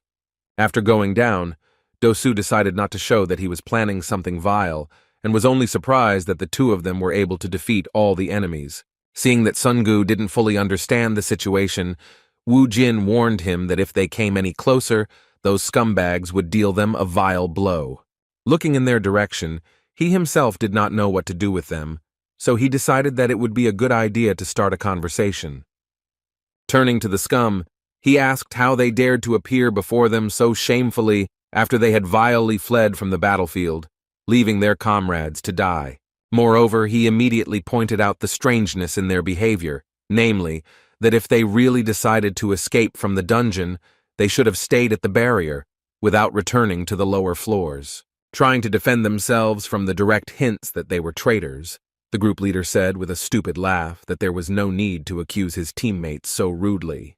With a false air of friendliness in his gestures, he tried to justify himself by saying that they had simply returned to clear the dungeon after a tactical retreat. According to him, they were very surprised that all the monsters had already been destroyed by that time. Looking at the backpack overflowing with crystals, he asked with a sly smile how they managed to defeat such a serious opponent. Wu Jin had no intention of playing his dirty games, and said in a serious tone that they should not delay their vile plan. Taking off his backpack with precious materials that most likely interested the leader of their group, he assumed that those naive fools wanted to run away after receiving the return stones. But now they saw that everything was cleared out here, and the money itself was coming to meet them. A moment later, he scattered all the mana crystals onto the ground and was met with stunned looks from part of the group who did not expect such an act. With a menacing look, Wu Jun said in all seriousness that if they wanted his trophies so much, then they should try to take at least one of them for themselves. However, even after such high-quality manipulation, Dosu continued to try to convey a different opinion to him. He repeated with a ridiculous smile that there had been a misunderstanding, justifying his words by saying that they were not so stupid as to attack someone who had killed monsters that they could not do anything against, even with the help of coordinated work. He apologized for them leaving him and Sungu behind, justifying this act by saying that their lives were at stake and something like this could be expected. He explained the return back by saying that they simply returned for the return stones, and now, seeing that the path was cleared, they could even thank him for giving them the opportunity to take John Chul's body. Seeing how stubbornly leader Do-Su continued to justify his behavior, Wu Jin began to doubt his guesses. The green-haired guy, although he was fond of jewelry, still looked quite sincere. Sighing heavily, he decided that he had simply gone too far, confusing the premonition of the monsters with an ambush. Based on this, he assumed that during those 20 years spent in Alphen, he had become too nervous and distrustful, which even affected his attitude towards people like him after his return. In just a moment, he was confronted with the reality that he had begun to deny a few seconds ago. He felt a sudden, intense burning sensation in his eye area, which was used on him by a fire magic user, the leader of their group, Do-Su. Song-gu was shocked by what was happening, and, staring at his savior, did not even have time to react to the fact that those scoundrels received the order to begin the attack. A moment later, a magic arrow flew at the poor guy and hit him in the left shoulder. Song-gu screamed in pain as Wu Jin began to get his bearings, resigning himself to the fact that he had to fight. He saw Do-Su rush at him with a knife, shouting furiously that he shouldn't hold a grudge against him for this. In an instant, he appeared right in front of Wu Jin and dealt him a vile blow to the stomach. Meanwhile, in some other dungeon, another raid was successfully completed, because the main team of one of the most serious guilds of Seoul was responsible for it. The guys were well equipped, moreover. They even had a truck that transported all their gear. Not only the logistics, but also the teamwork was almost perfect. One could envy the way they supported each other after a successful raid. Their pleasant conversation was interrupted by a phone call. The team leader, who is the same red-haired girl we met earlier, took a call in which she was informed that the second unexpected intruder who entered their property had been found. It was about Wu Jin, and Yoon-hee couldn't help but be surprised when she learned that although they didn't have any information on him, they did have information that today was the first time he appeared in the database after registering with the Awakened Alliance. Of course, the team leader wanted to know immediately where he was at that moment in order to have a clearing conversation with him. She had no idea what kind of trouble he had gotten himself into on the very first day of his awakened career. Back to those events, the vile and disgusting Do-Su had already stabbed Wu Jin, and after his knife stopped, he began to look into his eyes with curiosity, expecting to see a reaction to pain in them. He was simply shocked when he saw that instead of the expected reaction, he began to laugh maliciously, saying that he was surprised by such insolence. As it turned out, not only did Wu Jin manage to get his bearings, he also blocked that sneaky blow by grabbing the attacker's arm. He held his arm so tightly that Do-Su began to tremble from the sharp pain, similar to a broken bone. He no longer had time to talk. He threw the attacker to the ground with brute force, and he didn't even have time to notice how it happened.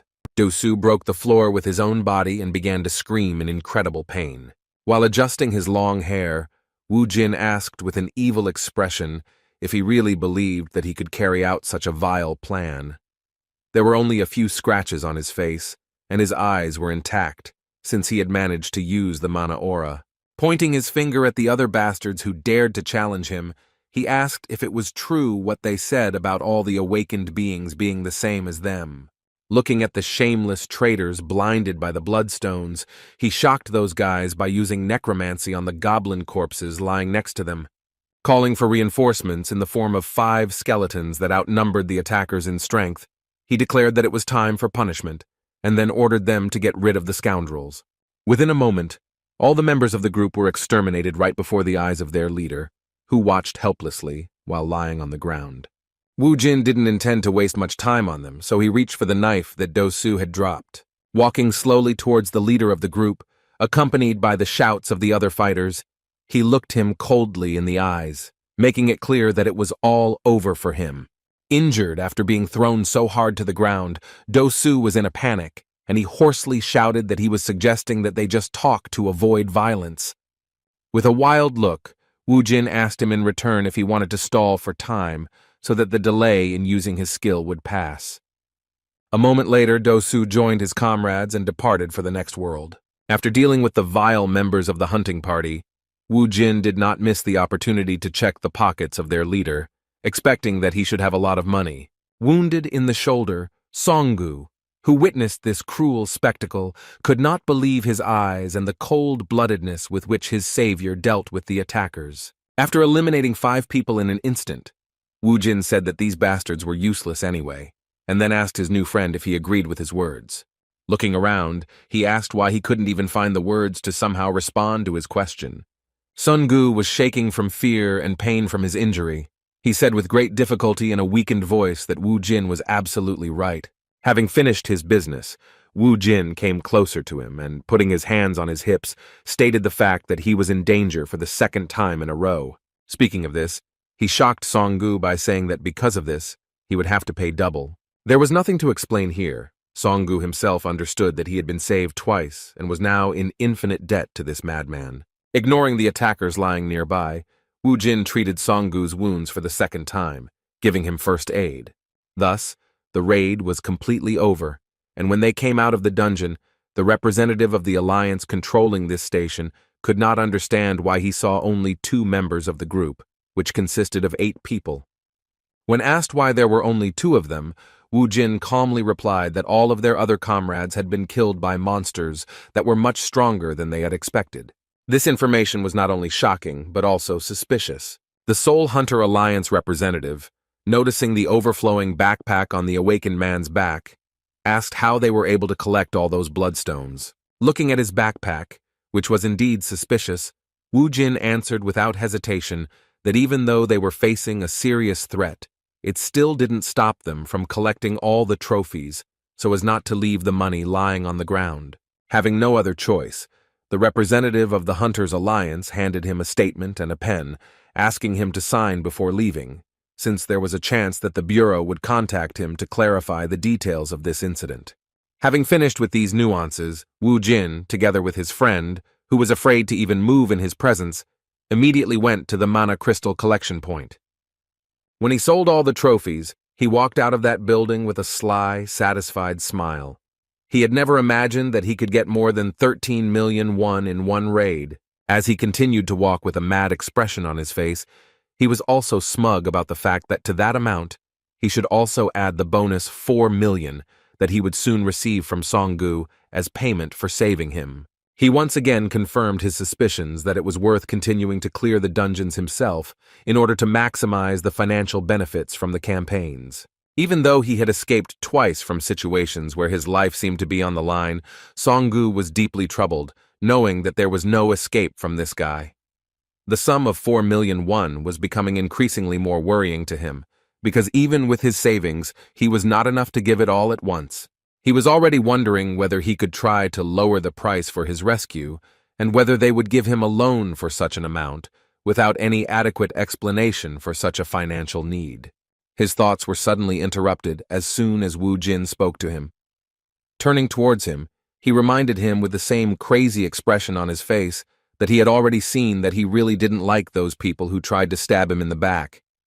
After this warning that made Songgu's blood run cold, Wu Jin bid him farewell, saying that he would look forward to his call regarding payment for his life-saving services. It seemed like Songgu should have felt some relief when Wu Jin left, but instead, he went into an even greater state of shock as he wondered what amount of money they were talking about. He couldn't tell if they were talking about 4 million won or 400 million won. The uncontrollable series of funny events did not stop at this point. The working day of the owner of a small mobile equipment store was already nearing its end. His business was not in the best condition. There were few customers, and among them there were not even 10 buyers, so he yawned out of boredom, waiting for the end of the working day. Suddenly he felt an inexplicable pressure, followed by the loud opening of the front door. He was simply shocked that some madman was entering his shop, opening its glass doors with a brutal kick. It was Wu Jin, and it was obvious that he was far from being in the best mood, and was not in the mood to negotiate with this blond man. Wu Jin slowly walked up to the salesman and grabbed him by the crib, then lifted him into the air with just one hand. The salesman was scared to death. He was angry at the same time, not understanding what was happening. Due to the small number of customers, he could not afford a contract with a security service, and seeing this madman, he trembled with fear, wondering why he was so strong. He didn't even have time to utter a word before he suddenly received a lightning-fast and incredibly painful slap in the face. He angrily shouted what he was even allowing himself to do. The seller hoped that he would be able to put him in his place. For the first time in his life, he made such a gross mistake, because instead of trying to find out the reason for the discontent of such an angry visitor, he provoked his anger and another portion of slaps. The seller barely had time to breathe in air. He could not comprehend what was happening, fearing that if this continued for a few more minutes, he might even die. His face began to swell, and he thought that this was what he had recently seen on TV. He could think of nothing else but to assume that this was called indiscriminate rape. With a trembling voice, he began to beg for mercy. Looking at this poor guy, Wu Jin wondered if greeting the impudent guy like that was enough for him to realize the seriousness of his intentions. His mood was not so bad, so he did not refuse the seller's request, and instead of continuing to beat him with slaps, he simply threw him on the floor. When Wu Jin approached this phone store owner, he immediately knelt down in front of him and cried out pitifully that he would do whatever he asked of him. In response, Wu Jin conveyed to him the words that he truly hated people who stab him in the back, as well as people who try to deceive him. The seller could not understand what kind of knife in the back he was talking about, and what he meant when he spoke about the deception he accused him of. Seeing the bewilderment of the beaten scoundrel, Wu Jin took out of his pocket the phone that the seller sold him, saying that it was the latest model.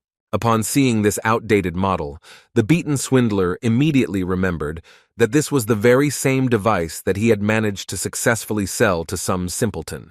Not only did he sell that phone by telling him it was the latest model, he also convinced him it was an incredible deal by selling it at the price of really good new ones. At that moment, Wu Jin was truly perceived as a simpleton, because when he picked up this device, after staying in Alphen for 20 years, he was incredibly delighted. He even happily said that he couldn't believe how far technology had come in the last 5 years. Seeing the angry look of this guy, the seller remembered that it was he who became the victim of his fraud. Everything fell into place. The man, scared to death, had no choice but to correct the situation to his own detriment. On his way home, Wu Jin was enjoying his new phone. As expected, he was delighted with this device, which was indeed much better than the previous one. He still doubted whether he had done the right thing with the seller, because if they were in Alphen, he would have lost his tongue. Suddenly, some men in suits appeared behind him and addressed him by his full name. Wu Jin stopped, seeing that he was surrounded by some strange guys. The red-haired stranger began to describe his dossier in detail, including information from the Hunter Alliance and even information about him clearing out the Guachian station single-handedly, indicating that he was much higher than F rank. She also didn't forget to mention that he was suspected of killing his teammates. Looking at this guy she had just met for the first time, Yoon-hee boldly asked if he was too fearless for a newbie. In response, Wu Jin asked who she was and why she was so interested in him. Unexpectedly for everyone, the leader of the hunting team behaved extremely unusually, politely apologizing for her manners. After that, she confidently introduced herself as the leader of the Cinnabar group from the Hwarang Guild. For Wu Jin, this meant practically nothing. He still didn't know how things were at the top of the guilds, and who among them could be considered truly dangerous. However, for his own good, he decided to check why she was so confident. Using the detection skill, he easily determined that this bold woman had truly impressive strength. Continuing the conversation, he asked her why she had found him. In response, Lee Yoon-hee mysteriously said that some rat was fearlessly roaming around the dungeons of her guild, believing that he would go unpunished for it. Realizing that it was him who was being called Krisa, Wu Jin smiled slyly. Looking around, he laughed at Yoon-hee's words, asking if their guild had really brought so many people just for the sake of one rat. Continuing his mockery, he said that since they were willing to bring so many people for him alone, it meant that Hwarang was a very large guild. Just as he was about to say that their dungeon he had recently entered was miserable, his speech was suddenly interrupted. One of the hunters was next to him in an instant and grabbed his face with his hand. Wu Jin didn't even have time to do anything before the red-haired guy in the black tuxedo threw him to the ground with great force. After that, the hunter from the Hwarang Guild warned him that he should watch his language, because for insulting their guild, he would feel its real wrath. Although the blow looked impressive, Wu Jin was not particularly hurt, but his anger flared up from the insolent treatment of his face. The attacker didn't even have time to notice how Wu Jin grabbed his hand. Gripping his stock tightly, he rose to his feet in an instant and made him scream in pain, squeezing almost to the point of breaking bones. It was obvious that this guy, who was called a rat when they met, was capable of dealing with these hunters. Yun-hee understood this very well. She could not allow anyone from her team to suffer from the actions of a guy who got on their nerves. In just a moment, she took a lightning-fast step and delivered a powerful kick to Wu Jin's stomach, so strong that he flew to the side. When he hit the ground, he still didn't understand how it happened. Opening his eyes after falling, he saw that Yun-hee was next to him again and raised her leg high. In an instant, she kicked him in the face so hard that the asphalt beneath him began to crumble. For the first time since returning to Earth, Kang Wu Jin encountered an opponent so strong that he was also fast enough that his reflexes were insufficient for combat. Putting her foot on his face, the arrogant woman said she was impressed by his strength. Still, she suggested he listen to her advice, saying that although he didn't look like a normal F rank, even with such skills, he shouldn't get cocky. Naturally, the point was that he would not be able to act arbitrarily on their territory with impunity. As she left, she looked again at the beaten Wu Jin lying on the asphalt and said that if he wanted to live longer, he should not forget her words. Fortunately, that was the end of it, and the team representatives left him in the same place. When it was all over, Wu Jin touched his face, which hurt from being treated so disrespectfully. He didn't feel any humiliation or anything like that, realizing that he wasn't in the best shape right now. Moreover, he was even genuinely surprised that for the first time in a long time, he had lost a battle without a chance. After such an unexpected warm meeting, Lee Yun-hee became very interested in him, and when he told Jae-min about this meeting, he was shocked to the limit. When Wu Jin asked him if she was really a famous person, he said with great emotion that she was one of the 10 awakened of their country who had an A rank. As for the Hwarang Guild, it turned out that it was in the top 3 along with the Hammer and KH. According to him, they all have great influence in politics and economics. Shocked by what he heard, Jae-min asked what his ridiculous protector had done in the first dungeon, that they paid such special attention to him. Wu Jin was extremely dissatisfied with such a tone and answered him insolently. He said that his weakling friend should watch his language, because in fact, if he wanted, he could beat even the Hwarang army, but after he regained his strength. In response to his words, Jae-min even began to laugh, saying that the pride of a guy with an F rank was simply amazing. However, Wu Jin couldn't help but agree with his words, knowing that he would definitely be at a disadvantage if he fought someone outside the dungeon, even if they were high level. In addition, the necromancy skill itself was not unlimited, as it required corpses. The silence was broken when he handed Jae-min a bag containing some rather expensive famous perfume. The hint that he smelled bad was interrupted by the return of the money he had borrowed from him for a while. Seeing the impressive amount in front of him, Jae-min began to feel awkward and asked him to give back as much as he took, saying that he had already helped him a lot. When Wu Jin began to insist that he not refuse his gratitude, Jae-min was genuinely touched by his attitude. With a sly smile, the high school student added that if it was convenient for him, then he should consider the rest to be payment for living together in his apartment. Jae-min agreed with his words, but in an instant, he broke out in a cold sweat, realizing what his words really meant. He realized that Wu Jin was gently hinting to him that he was going to continue living with him. Trying to understand the reason for this behavior, he mentioned that he had recently met his mother. Wu Jin immediately understood what was going on, so he gave a direct answer that her house was too small, and he wanted to stay at his place until he could buy a new place. As an awkward pause ensued, Wu Jin became a little flustered by his only friend's words, and assumed that he had given too little money. In response, Jae-min reassured him that there was no problem. Before finishing his speech, he noticed that Wu Jin had changed his phone number. He was genuinely surprised, saying that this was the first time he had seen this latest model among his friends, which was in some sense a technological breakthrough. When he asked to look at the phone, Wu Jin breathed a sigh of relief, knowing that the salesman had understood his request correctly this time.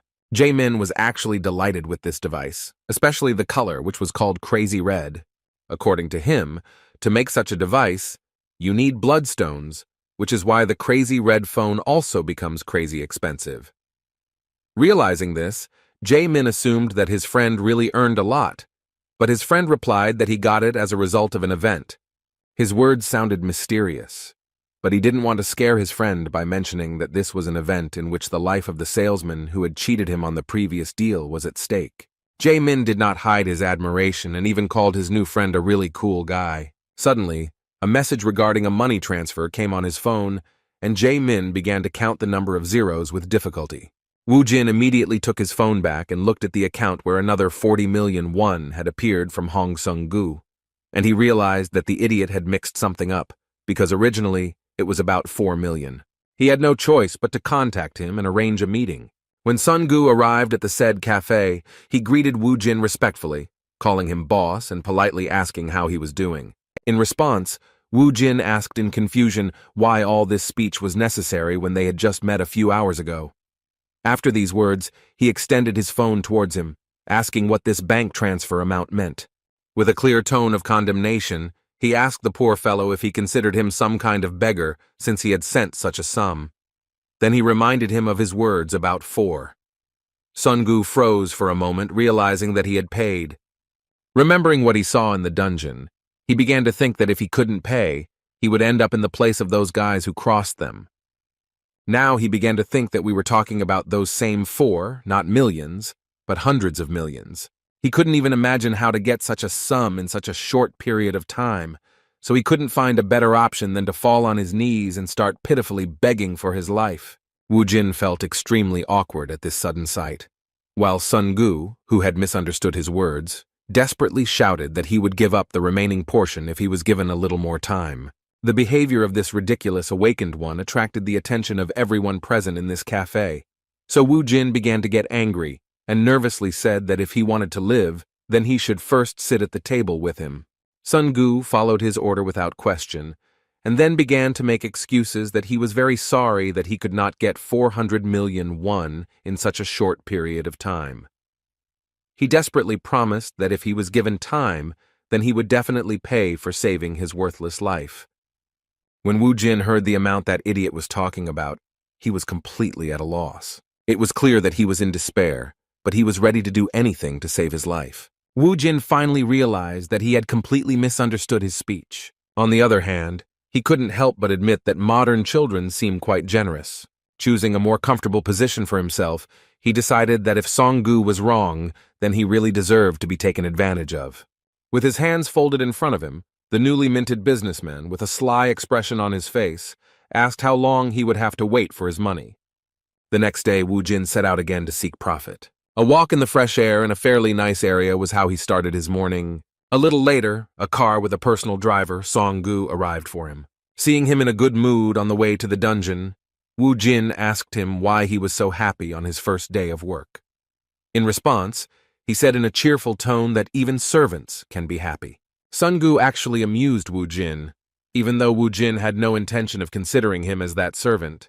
As it turns out, last night, this ridiculous guy announced that since he can't return the 400 million won anytime soon, he's willing to become a member of his savior's group in order to give him a portion of his profits. After thinking for a moment, Wu Jin pointed out the flaw in this plan, saying that he was just going to stick to him, which seemed like an obvious and safe idea. Sun-gu didn't even think about personal gain, so he began to excitedly justify himself by saying that he just wanted to earn that money by being a truly useful person.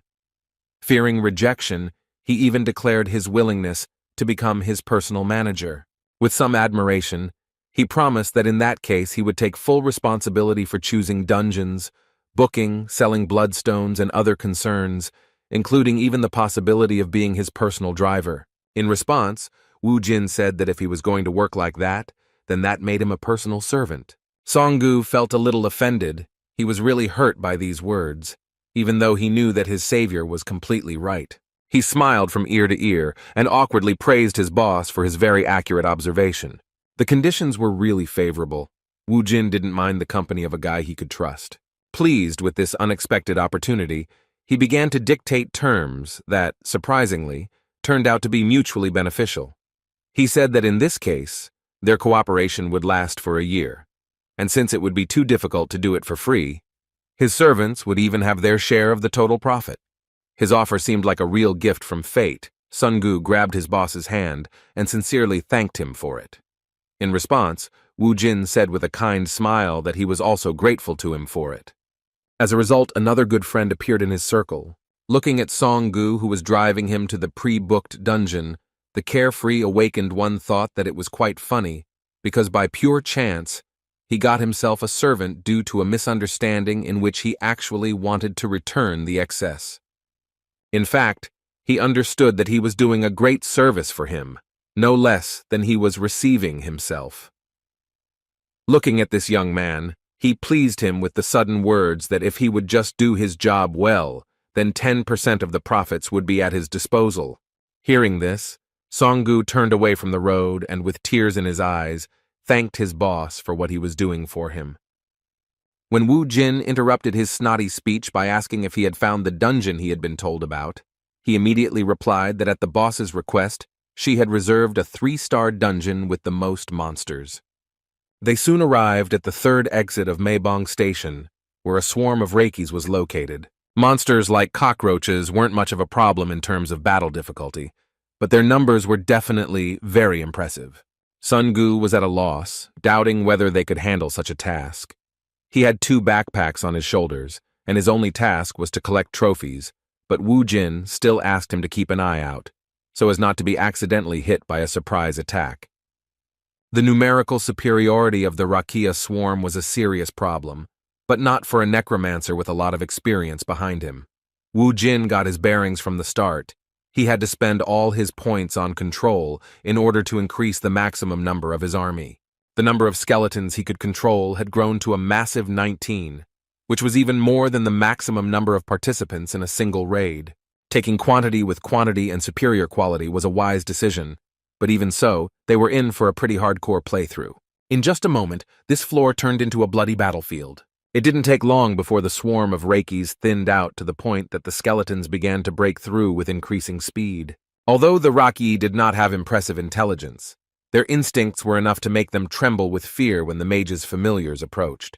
The ruthless skeletons completed their task with ease. Although there were relatively few of them, in the end they greedily divided the remains of these monsters. Song Gu tried his best to keep up. Even during the battle on the first floor, he had started his work of collecting bloodstones, so it was a little delay before he caught up with his boss. As soon as he went down to the floor below, he didn't even pay attention to his boss's praise, because he was in an indescribable shock that the skeletons had managed to deal with the next batch of monsters. Watching with his mouth open, as the summoned fighters dealt with the monsters, he couldn't believe that they were advancing so quickly, because usually a raid on a Reiki dungeon takes at least 2 hours, while Wu Jin managed to do it on his own in just 15 minutes. The main fighter of their modest squad was already very tired of fighting at such a pace, so he sat down on a bench to finally rest. Opening the status window, he saw that he had already reached level 7 and had accumulated some achievement points that he could use to strengthen some of his stats. The skills he could learn at level 7 seemed boring and not particularly useful. The fire hand covered in flames required too many points, but did not provide any noticeable advantages, as did the water ball, which is a common mage spell. However, among these he found a really interesting option, which was the summoning of a skeleton mage. He could learn this skill already at level 10, so Wu Jin thought it would be a good idea to open it soon. Meanwhile, Sun Gu finished collecting trophies and even managed to find a return stone on his own. While in this dungeon, they were able to completely clear it in just 27 minutes, but Wu Jin was wondering what to do next. In fact, he hadn't thought about having much free time before, since they had booked the dungeon for 4 hours. As he climbed up, he informed his already tired servant that they would be able to go through this dungeon 7 more times during this time. As soon as they finished their first expedition, they immediately went to the Bloodstone Reception Center and received a whopping 53 million won for their trophies. Hearing the mention of such an incredible amount, Song-gu was at a loss, not understanding what the representative of this change point was talking about. A moment later, he felt an incredible shock from the realization that this was indeed the amount they had received. Their check was in his hands. They had earned more than 50 million. Realizing that at this rate the amount would soon be over 400 million, he began to tremble at the realization that his share would be a whopping 40 million won. Previously, he had been going to peer-to-peer dungeons for 2 months and had earned around 30 million, but here it was a whopping 40 million in one day. The amazing result was mind-blowing, and Sung-gu said he couldn't believe what was happening. With an incredibly happy expression on his face, he thanked his boss for what he was doing for him, calling him a truly great man. With a kind smile, Wu Jin asked him not to fuss, because it was still too early to rejoice. It was not the time to relax, knowing that they still had 7 more trips to the dungeon left. Following his boss, his subordinate called it an opportunity given by the gods, because as it turned out, becoming Wu Jin's manager was truly a great decision. The events surrounding the new awakened, who began to show incredible success, began to gradually spread. In the Hammer Guild, one of the 3 most powerful hunter organizations in Seoul, everything was as usual. The leader of one of the teams was enjoying his free time in the office. He was humming a song and making coffee when he was suddenly interrupted by a message. Without being distracted from his work, Captain Gay-min took the call and asked what had happened and why he was being disturbed. In response, he was told that 2 guys had bought a ticket for 4 o'clock in the morning and entered the dungeon. The interlocutor paid special attention to the fact that those guys were a little strange. People die in dungeons all the time, so Gay-ming didn't think there was anything strange about it. However, he was told in return that the strange thing was that those 2 were still alive.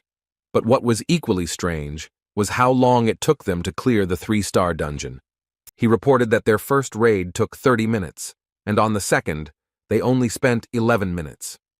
A moment later, he saw Wu Jin and Sung-gu exit the dungeon again, and on the 3rd raid they spent only 9 minutes and 40 seconds. The shocking result stunned the guys from the Hammer Guild. They couldn't believe how this was possible, because even professional teams of 8 people spend 2 hours on such raids. Having won a bet that the mysterious guys would do it in less than 10 minutes, the captain's subordinate who was watching them asked his boss if he could find information about those guys using their data from open sources. Gay-ming had never heard of A-rank guys clearing dungeons in a duo. However, he was wrong, and his shock increased to an unprecedented level when he learned that the 2 subjects being monitored were only F-rank. Hanging up, the captain replied that they should stay in touch for the time being while he could find out at least some information regarding those guys. When checking the data, he immediately found out that one of them, namely Wu Jin, had only registered in the hunter database 1 day ago, while the other member of the squad had only registered 2 months ago. This result indicated that such measurements were wrong. An excited smile appeared on the captain's face, realizing that this was too big of a measurement error, and those 2 should be assigned at least a C rank. Awakened ones with such serious abilities are likely to become high-ranking. He knew this for a long time, and had been waiting for guys with such potential for a long time, so he could not miss the opportunity to get them at his disposal. As expected, the Hwarang Guild was also watching the events. One of the managers of this organization noticed their strange activity and reported to Yun-hee that the guy who recently appeared in their sight was able to do something incredible. They had dealt with him before due to a report from a bureau employee that he had trespassed on their property. They already knew that Hong Sung-gu was an unremarkable fire mage, while the main power was possessed by Kang Woo-jin, an F-rank necromancer. The leader of their organization, turning to Captain Lee Yun-hee, asked what she thought of his abilities. Recalling their meeting, she replied that she actually thought he was unusual, but not that unusual.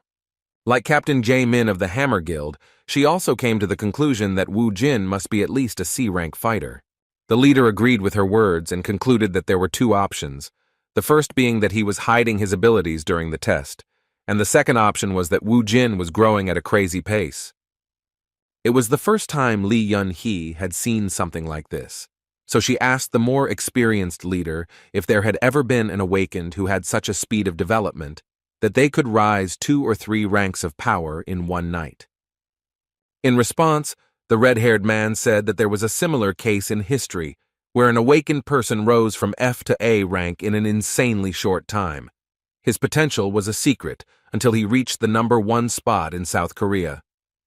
Naturally, they were talking about Kim Kang-chal, and understanding this, Yoon-hee objected, saying that such a great hunter cannot be compared to some punks.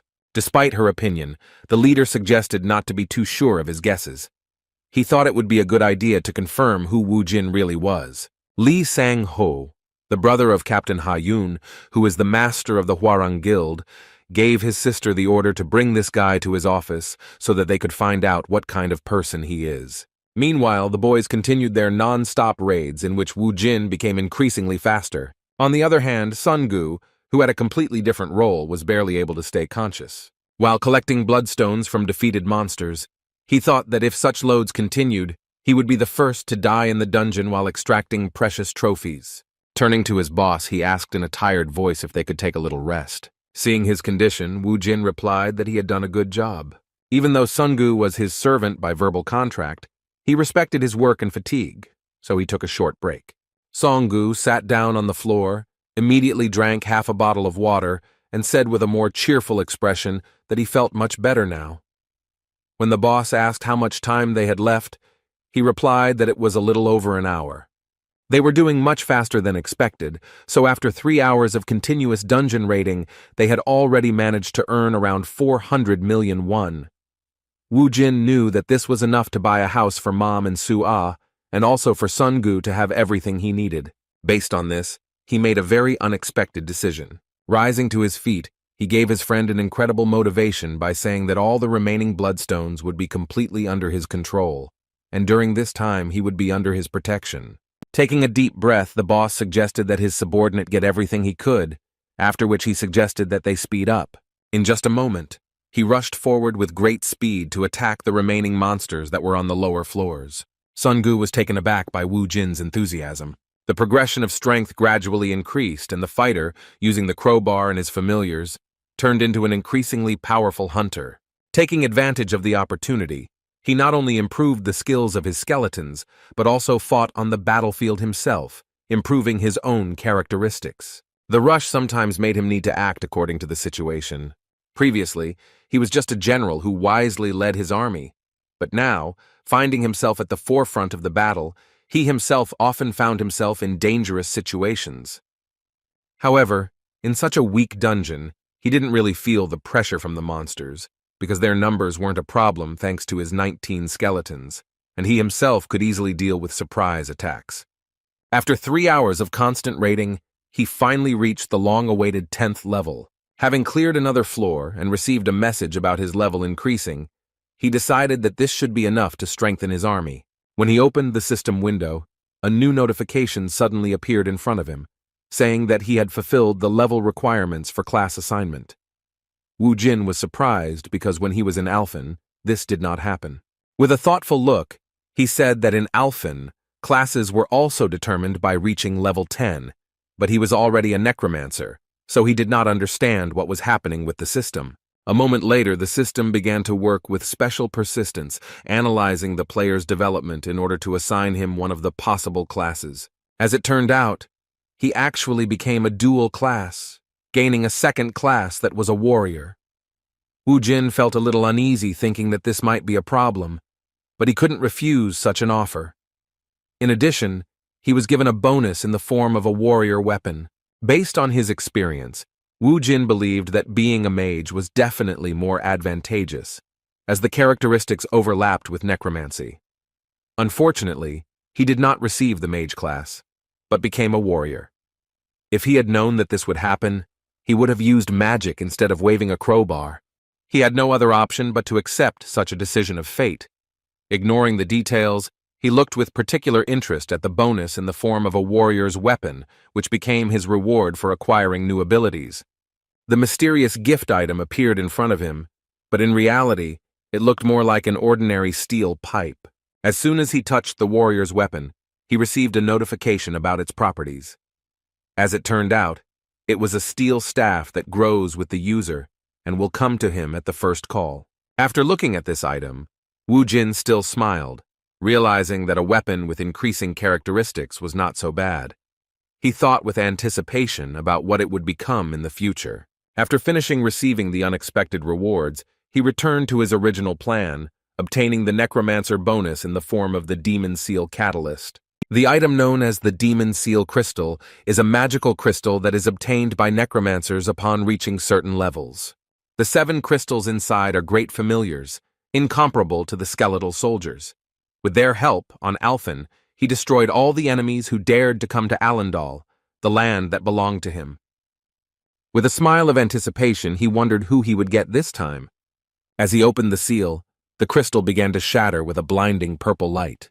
Wu Jin folded his hands in front of him, waiting to see the familiar he would receive from this crystal. A moment later, a succubus with black wings appeared in front of him, a short blonde with large eyes and bright red lips. It seems the necromancer had already seen her before and was stunned that it was she who appeared in front of him. It was Bibi, and when she saw her master, she asked with tears in her eyes where he had disappeared to. While Wu Jin was trying to figure out why she was the one who appeared from the crystal, Bibi rushed at him with hugs and screamed that she really missed her master. There were a lot of questions, the first of which were why she didn't stay on Alphen and what was going on in general, since she somehow miraculously ended up on Earth. With tears in her eyes, Bibi explained that after their master disappeared, all the familiars were placed in the seal space. After these words, Wu Jin realized that they had all moved along with him, but were now sealed until their master gained enough power to return them to his control. Bibi continued tearfully talking about how much she missed her master, but after a moment she remembered something important and stopped. As it turned out, it was because she smelled a strange smell. Looking around, she asked why she could smell that in such a place. Wu Jin couldn't even guess that all this time he had been smelling Tranit's subjects from them. Hearing this, he was shocked, because he himself could not even imagine who was behind such an expansion of monsters on Earth. The one he feared to see on his home planet was a demon that invaded Alphen from a mysterious dimension and destroyed 90% of the local population. Wu Jin had never fought him, but his subjects invaded his domain, Alendal, so often that the sight of them made him sick. It has now become clear that the fact that Tranet is gradually invading Earth is the reason for the sudden appearance of the dungeons. Finding himself on his home planet, Wu Jin thought that he had escaped from Hell, but as it turned out, Hell was following him. Meanwhile, near the station where they were fighting, some representatives of large hunter organizations had already appeared. There were enough guys interested in Wu Jin, among whom were leaders of large teams. Looking at his watch, Ha Min replied to the representative of the large organization that the recruits they were interested in entered the dungeon 8 minutes ago, so they should be coming out soon.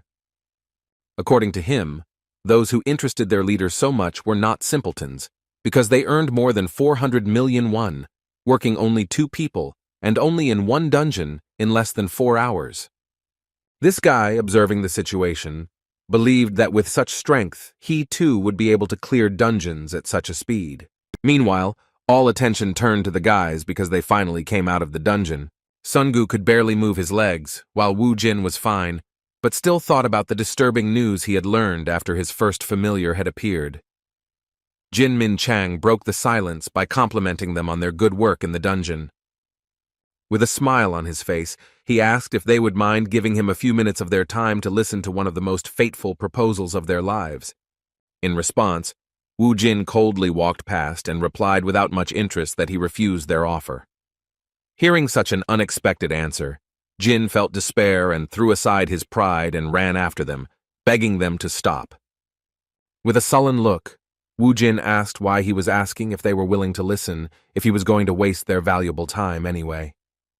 Mr. Min Chang was very worried about the situation. His face was covered in cold sweat due to the difficult dialogue. He couldn't understand what was wrong with the guy who, by recruiting him, his career would skyrocket. In response, he apologized for wasting their time all this time with his beating around the bush. Having regained his former respectable appearance, he handed over his business card and said that they should get down to business because the Hammer Guild wanted to recruit them.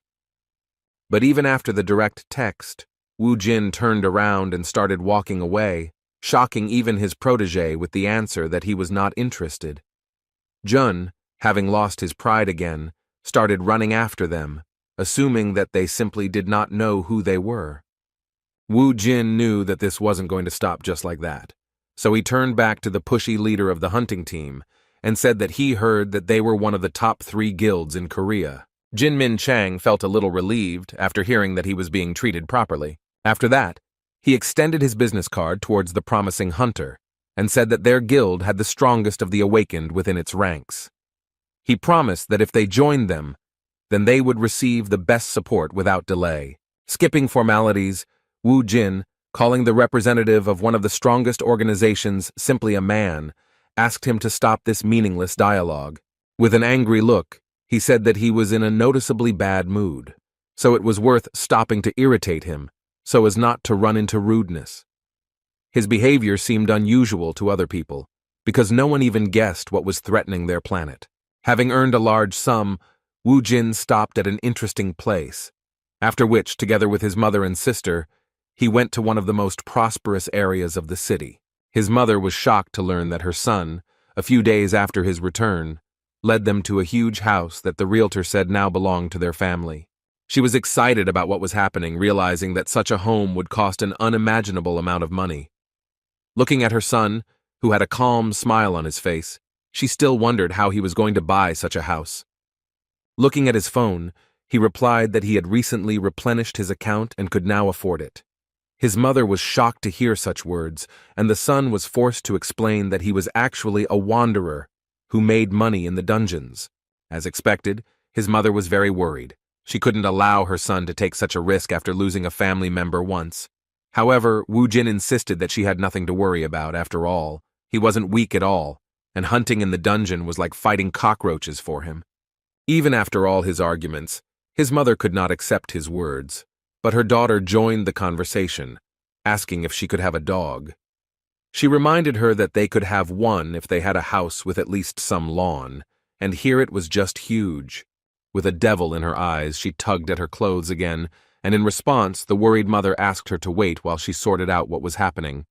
Seeing her worry, Wu Jin asked her not to worry. Placing his hand on his little sister's head, he said that they should consider this as compensation for the hard times they had to endure due to the fact that there had been no male in their family for 5 years. With a kind smile, he asked them to just believe in his strength. In fact, this is how he was able to calm their worries, and soon the family moved into a new, spacious house. That same evening, Wu Jin went for a walk. Having gone around the corner of one of the houses, he turned to Bibi and asked her to come out of hiding. His summoning began to work, but she never appeared before him.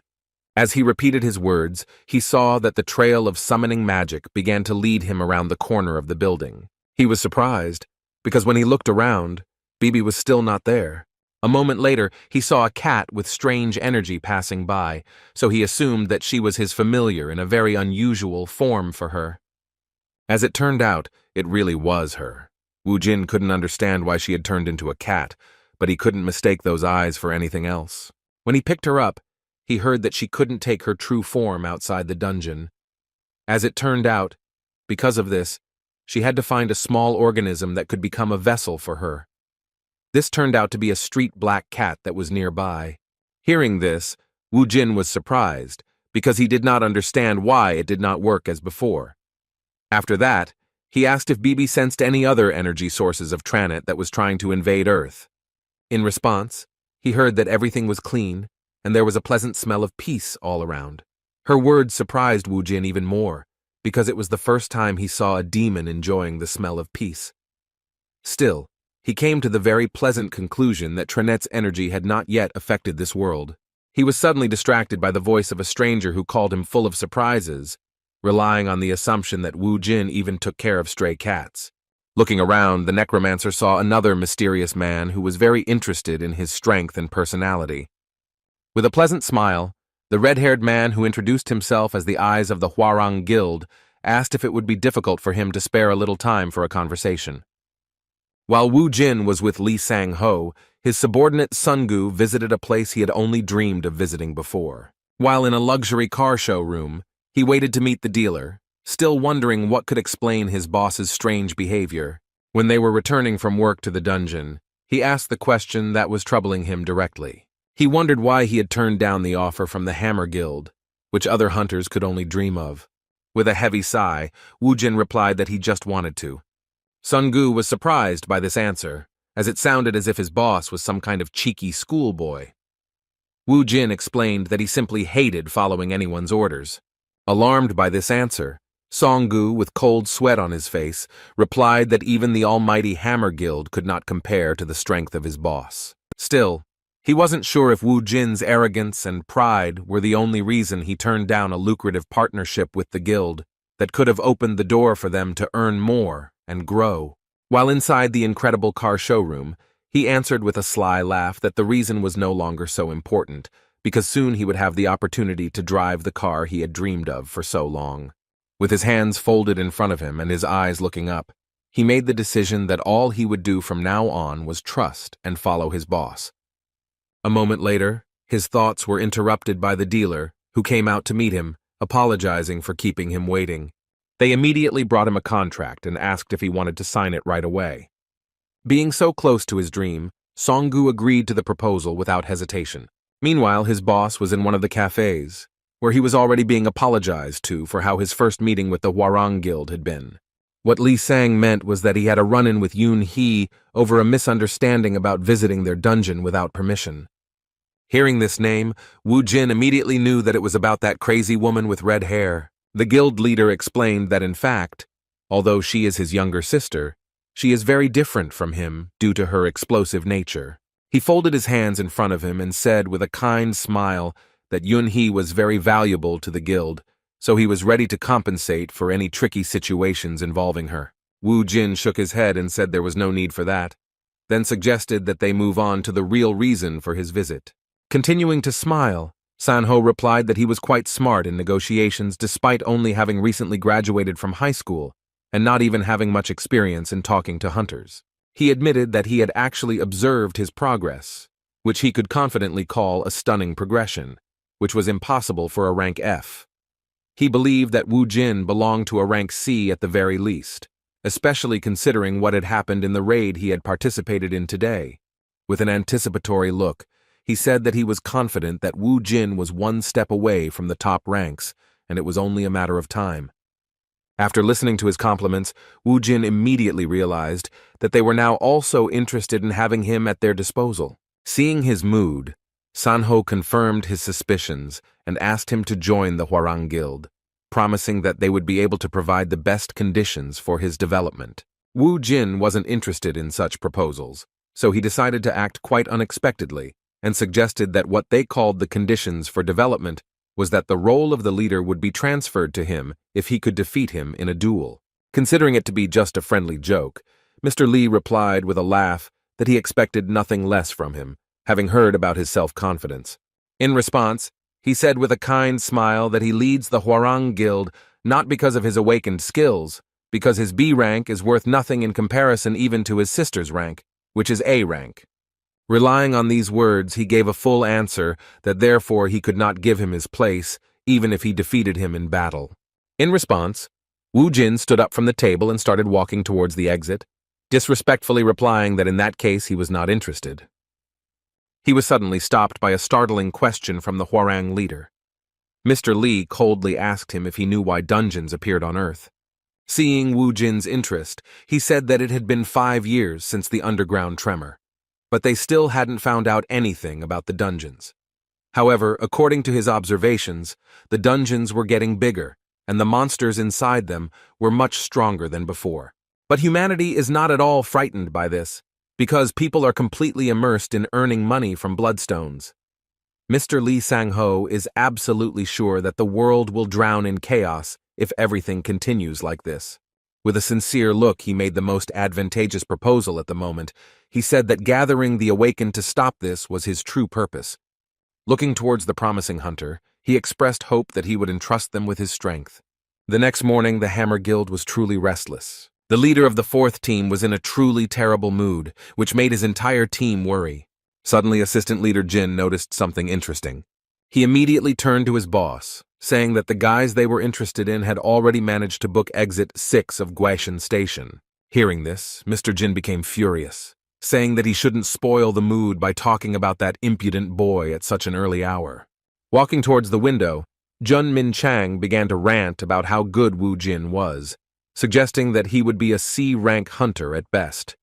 However, his out-loud thoughts were interrupted by a message that the newbie they were interested in had booked a dungeon with a 4-star difficulty. Hearing this, Mr. Jun almost choked on his coffee, thinking that the madman had signed his own death warrant. He ran to the computer without delay and made sure that they had again reserved such a difficult area in order to clear it together. With a cold sweat on his face, he confirmed his suspicions that those guys had gone crazy. In fact, F rank can't enter dungeons higher than 4 stars, and in that case, they would only be able to go if they were part of a mining or support team. From the very beginning, Leader Jun saw that they were newbies who were booking dungeons without even basic knowledge, and yet he was still tormented by the question of what kind of abilities they possessed to be able to clear such a difficult dungeon. In response, Jun asked if there was a 4-star dungeon nearby. As it turned out, it was Cheongsa Station Exit. Hearing his guess confirmed, the leader thought that it was quite close to what the guys he was interested in had booked. He asked his subordinate to try to cancel the booking in order to interest Wu Jin. The subordinate thought that his boss had already given up, but he confidently replied that this time they would be able to sign a contract with those guys. He believed that if you want to catch fish, then you need to prepare the right bait, which was their dungeon. Meanwhile, Sungu and Wu Jin were racing towards the reserved dungeon in a new car. Sungu drove around in his dream car all night, saying he bought it because he didn't want to drive his boss around in an old sledgehammer. In response, Wu Jin, grateful for such attention, praised him for his efforts. Looking around, he nodded his head and concluded that this car was clearly on a completely different level, even considering that its interior was simply something. Despite all the questions raised by the fact that the boss didn't know much about cars, Sungu didn't show his resentment, and replied that he would do his best to make sure that his Hyungnim would travel between his stops with maximum comfort. They were expecting a big catch, but when they arrived at their destination, they heard the local inspector complaining. He said that he couldn't imagine 2 F-rank guys clearing a 4-star dungeon. Sungu assured them that everything was fine, and that they were confident in their abilities, but the representative of the Hunters Association still refused to let them in. He said that it was suicide, and it was not about him not wanting to take responsibility for such an act. It was clear that he was afraid of damaging the reputation of the Hunting Association, and besides, those were the rules. After listening to the inspector's dissatisfaction, Songgu returned with sad news to his boss, who was waiting for him nearby.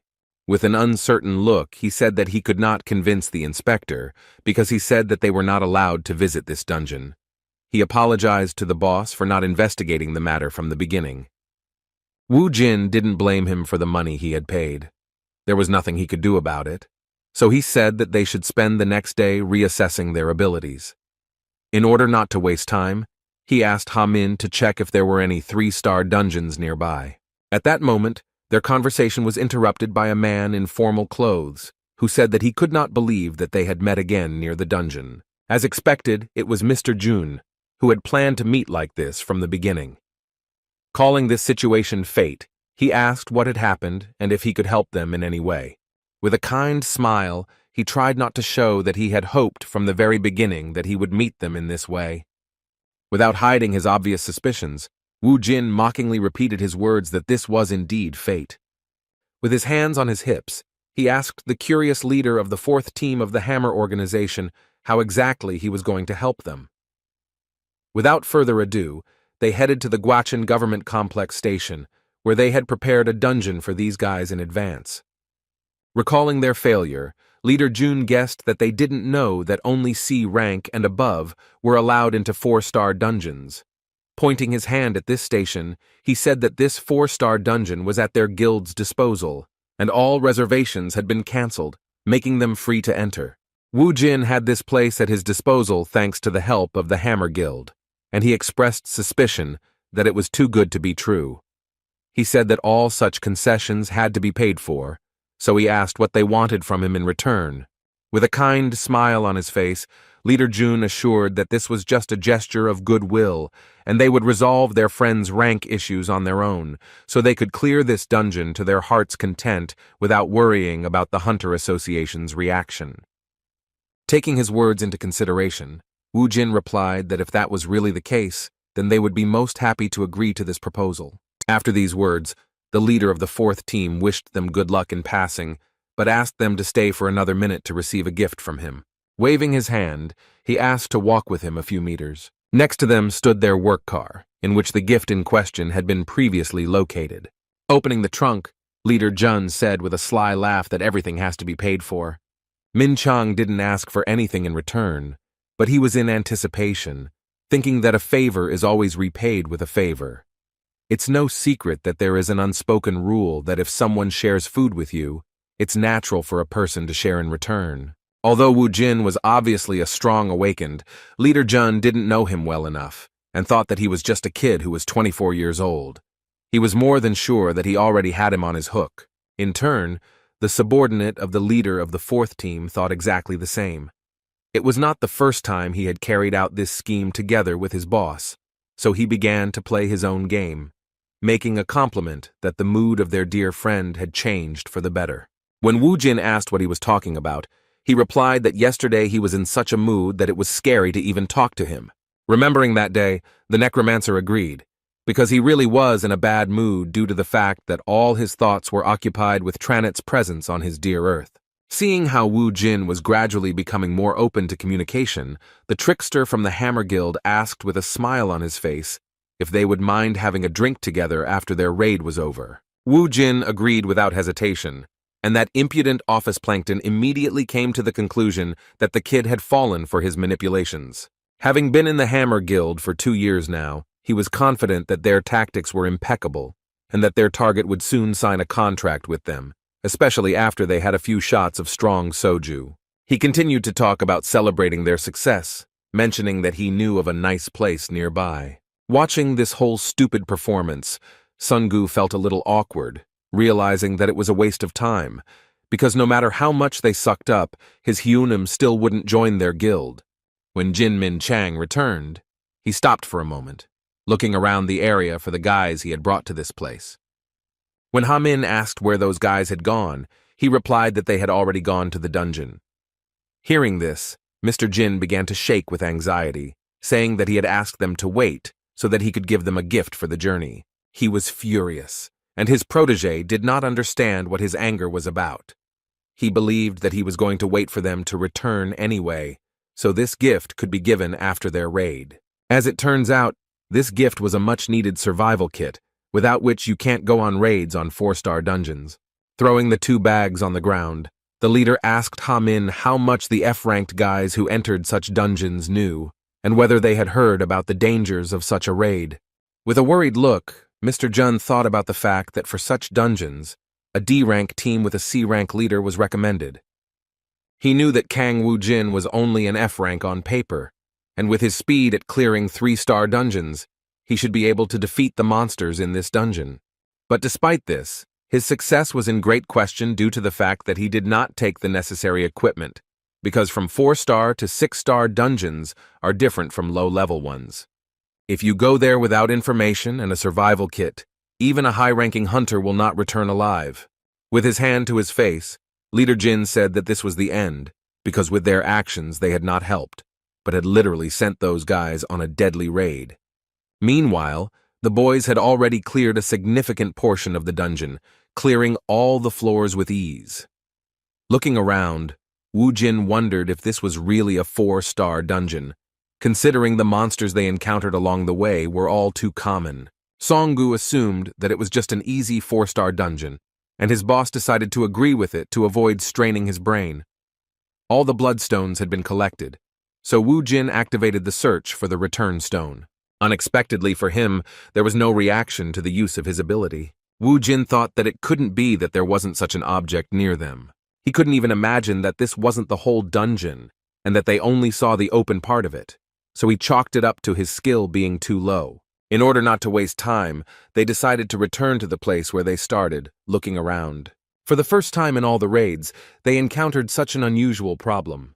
Walking through the same place once again, Songgu noticed that the place where the entrance had previously been had moved somewhere and no longer looked the same as before. Suddenly, he stopped and said in surprise that something was wrong here. A bright glow appeared before them, which provided answers to their troubling questions. Where they were looking for a way out of the dungeon, a portal suddenly appeared that led them deeper, to the hidden part of this place. It became obvious that the portal had not caused the return stone to appear. They had no other option but to enter and continue clearing the dungeon. With an anticipatory smile on his face, Woojin said that he now understood why this was a 4-star dungeon. They were near a portal, beyond which a real survival game awaited them.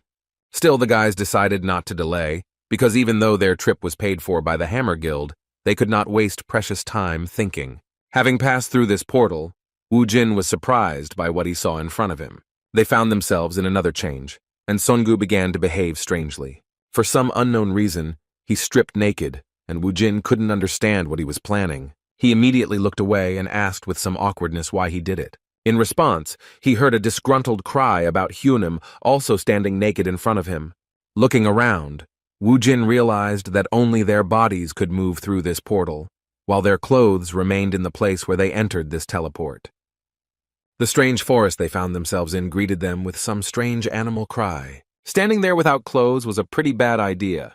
While Songu was panicking, his boss was becoming increasingly surprised at what was happening, becoming increasingly convinced that this was indeed a dungeon of a completely different level from the ones they had been in before. Thanks to his skills, Woojin quickly obtained the necessary items to survive in this dimension without wasting any time, even covering basic needs such as clothing. Seeing how he could control space, Songu couldn't contain his delight. Woojin continued to amaze him with his skills and how he acted coolly in any situation. Even though they had been working together lately, he still seemed like a complete mystery. While Songu was trying to guess what his boss was doing, he was distributing his experience points. At that moment he was at level 10, and thanks to the bonuses transferred from Alphen, his stats were much higher than those of guys with the same level. Even so, he knew that a 4-star dungeon was still dangerous. For example, in the Rocky dungeon, the necromancer's skills were enough. But here everything was different, because he could meet strong enemies with whom he would have to fight face to face. Considering all the risks, he decided to use the rest of his experience points to learn warrior skills. Now he had several movement abilities, a strong blow, anger, and warrior intuition in his arsenal. Having prepared everything necessary, the guys rushed into battle in order to direct time in the right direction without delay. The first monsters were already close, and Songu, who was still panicking at being in such a place, asked his boss to be on guard.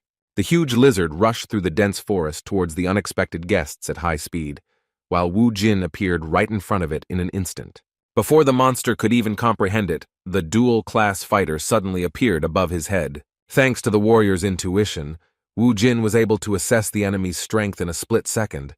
As it turned out, it was a crocodile with a strength level of...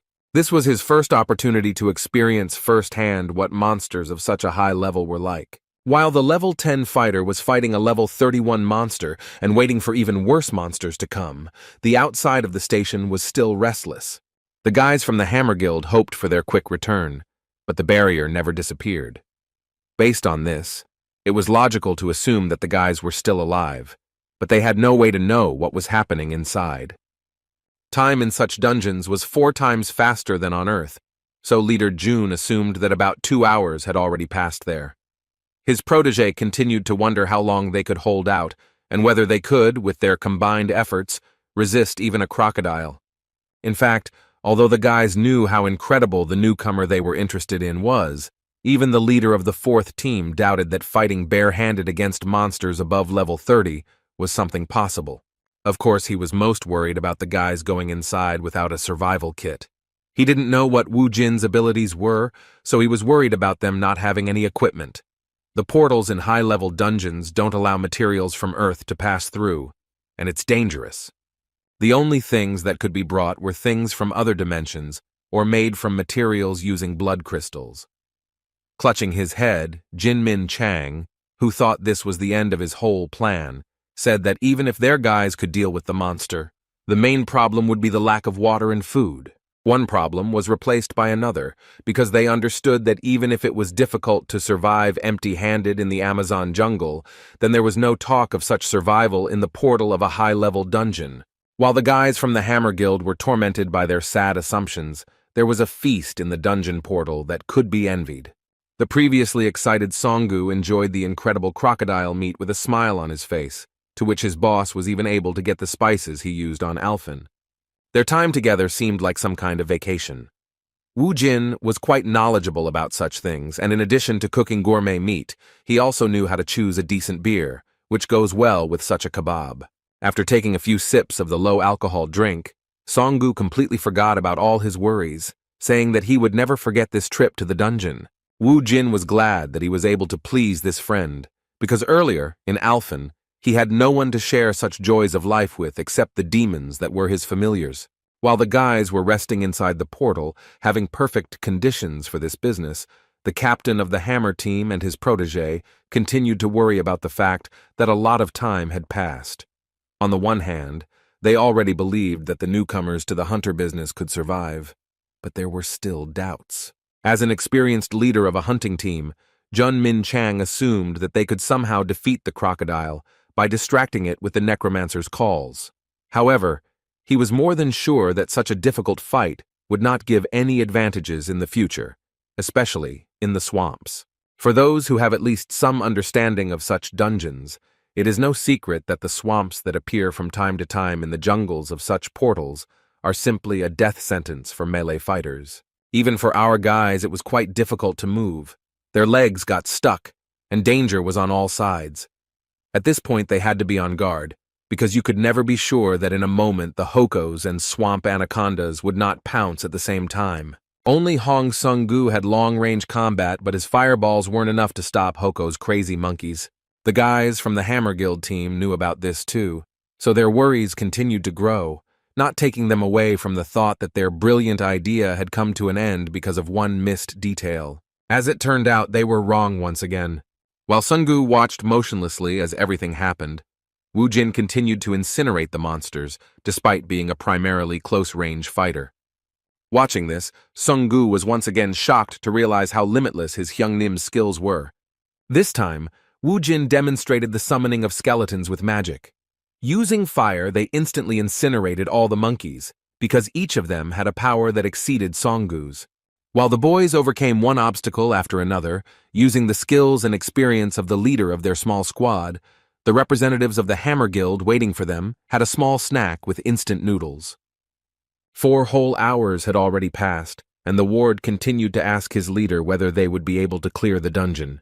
Jun Min Chang was still tense. He still didn't know the exact answer, and this time he added an important detail that it wasn't only the monsters that were dangerous in high-level dungeons, because there were plenty of unfamiliar plants, animals, and insects there. They didn't even doubt that the newcomers who entered a high-level dungeon for the first time knew nothing about such ecosystems.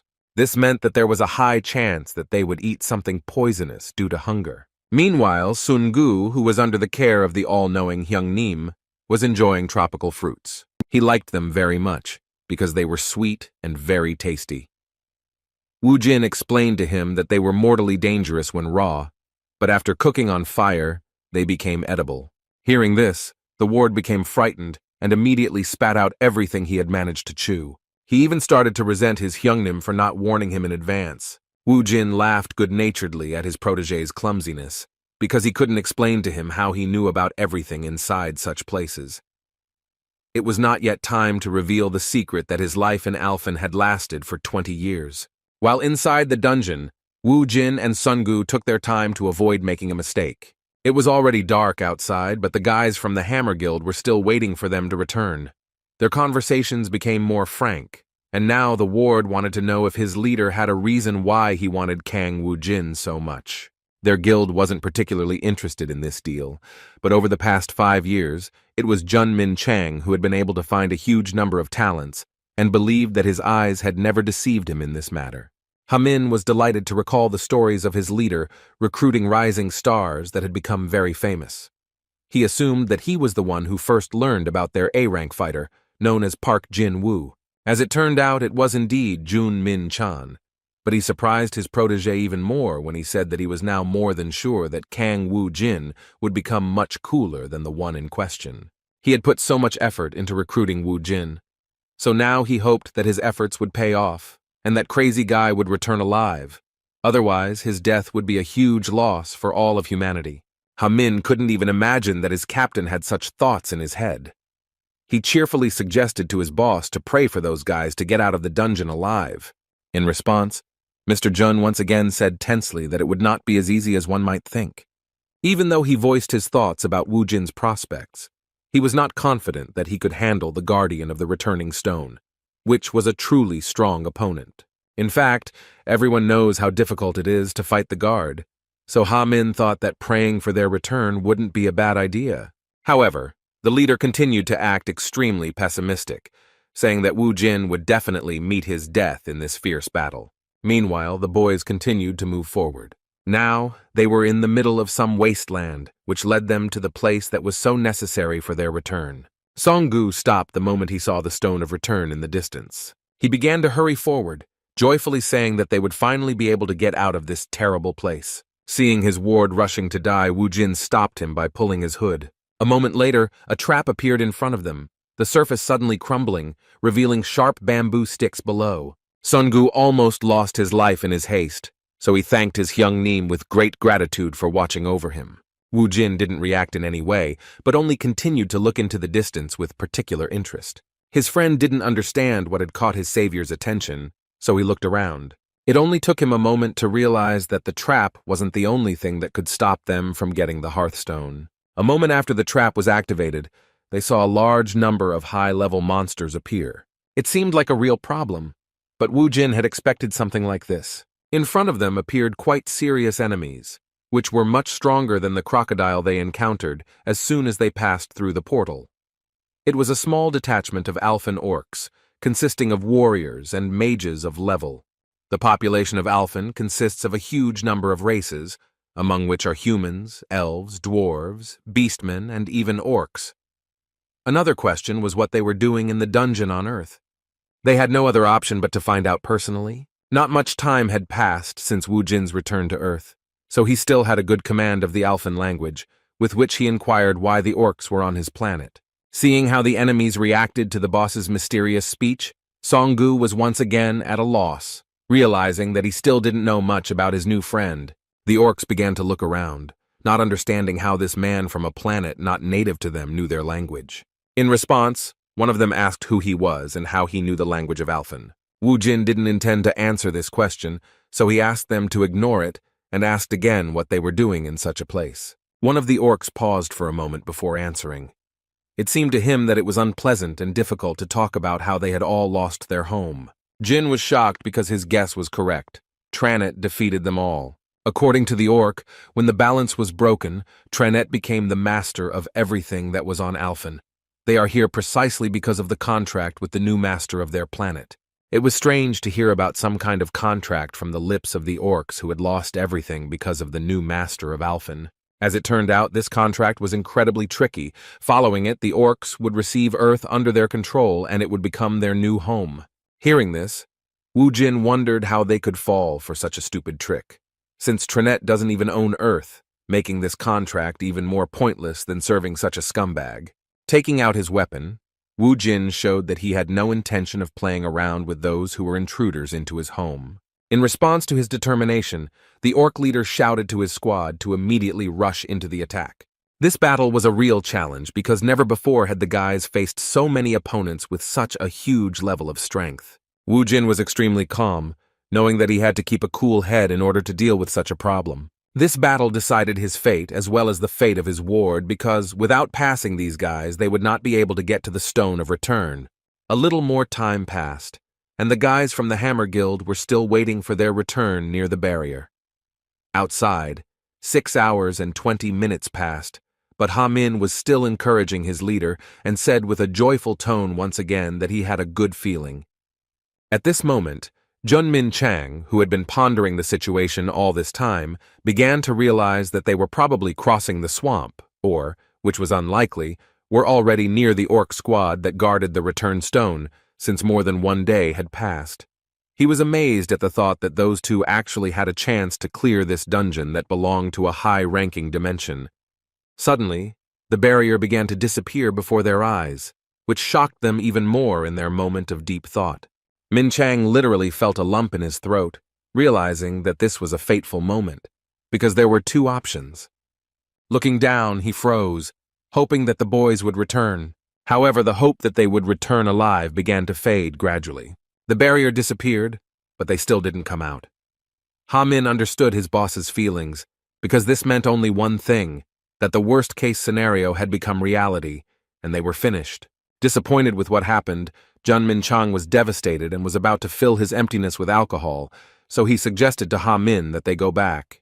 However, a moment later, he heard footsteps and tired, dissatisfied words about taking a cart with him on the next raid. Looking down, he saw the guys dragging a huge number of artifacts obtained from inside the dungeon. The sadness of loss suddenly changed to sincere joy and gratitude to fate, and Leader Jun congratulated Wu Jin with great delight on his return to the surface. With the same calm smile, Wu Jin, who didn't even look tired, asked why the guys from the Hammer Guild were so happy to see him. Returning back after a long raid, the guys got acquainted with the details that they missed before entering the dungeon. Wu Jin came to the conclusion that the survival kit was not very necessary, but the information was very much so. They were a little disappointed to learn that the crocodile skin, which was a very expensive resource, did not interest them, and was left in the dungeon. In fact, Songgu was not thrilled to hear that he would take it next time. The bloodstones, which weighed quite enough, were enough for him. The dream of becoming a fire mage was becoming increasingly vague, because his job as a loader did not give him a minute to rest. At one point, the driver noticed that his Hyun Nim was looking at someone on the street with particular interest. As it turned out, he saw his friend Jae Min walking along the sidewalk with some girl in a blue dress with a yellow Panama hat on her forehead. Stopping, Wu Jin distracted his friend by shouting his name. Jae Min looked around in surprise, not understanding who the voice belonged to. Seeing a premium car nearby and a guy with black hair sitting in the front seat, he immediately realized that his boss was talking to him, but the girl standing next to him, seeing strangers, became quiet and began to behave modestly and reservedly, not attracting attention. Ignoring her discomfort, Wu Jin assumed that his dear friend was on a date. In response, Jae Min awkwardly clarified that it was just his Nuna. When Jae Min addressed her, he introduced Wu Jin as the guy who helped him deal with some problems with bullies. He had told her about him before, and she knew exactly who he was, but she still felt uncomfortable. Gathering her resolve, she looked up and asked if his name was Wu Jin. Having looked at the girl standing in front of their car, Wu Jin was literally speechless. Meanwhile, the document accepting Kang Wu Jin as the vice president was already on the desk of the Hammer Guild director, but he was skeptical about this unexpected offer. Their awkward conversation was interrupted by the news that Vice President Park Jin-woo had arrived for a meeting. As soon as Mr. Park entered, he was surprised that Leader Jun was visiting their president at such a late hour. At that moment, Min Chang passed by, saying that his working hours were coming to an end. This hurried behavior indicated that he was nervous. The vice president could not help but ask his boss what was wrong with this guy. Sighing heavily, the president replied that he himself had no idea, because the leader Jun had noticed some necromancer and came to him with a request to make him the vice president of the Hammer Guild.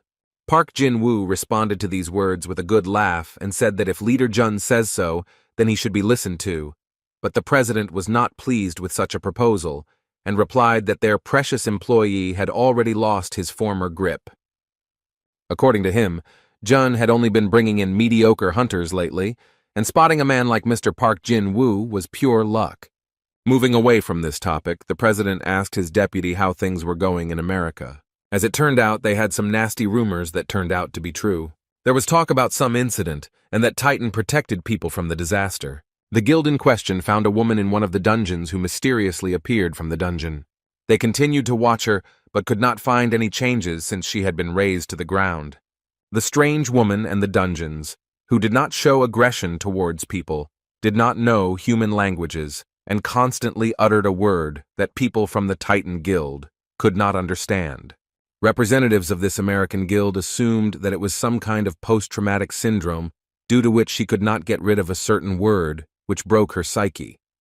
The guild leader saw her as the key to uncovering the secret of the dungeons, so he asked his wards to talk to this woman to learn more about her origins and the situation around the dungeons. Ding Kun, who is the leader of this guild, is an A-rank awakened, who is really worried about the origin of the rifts on the ground.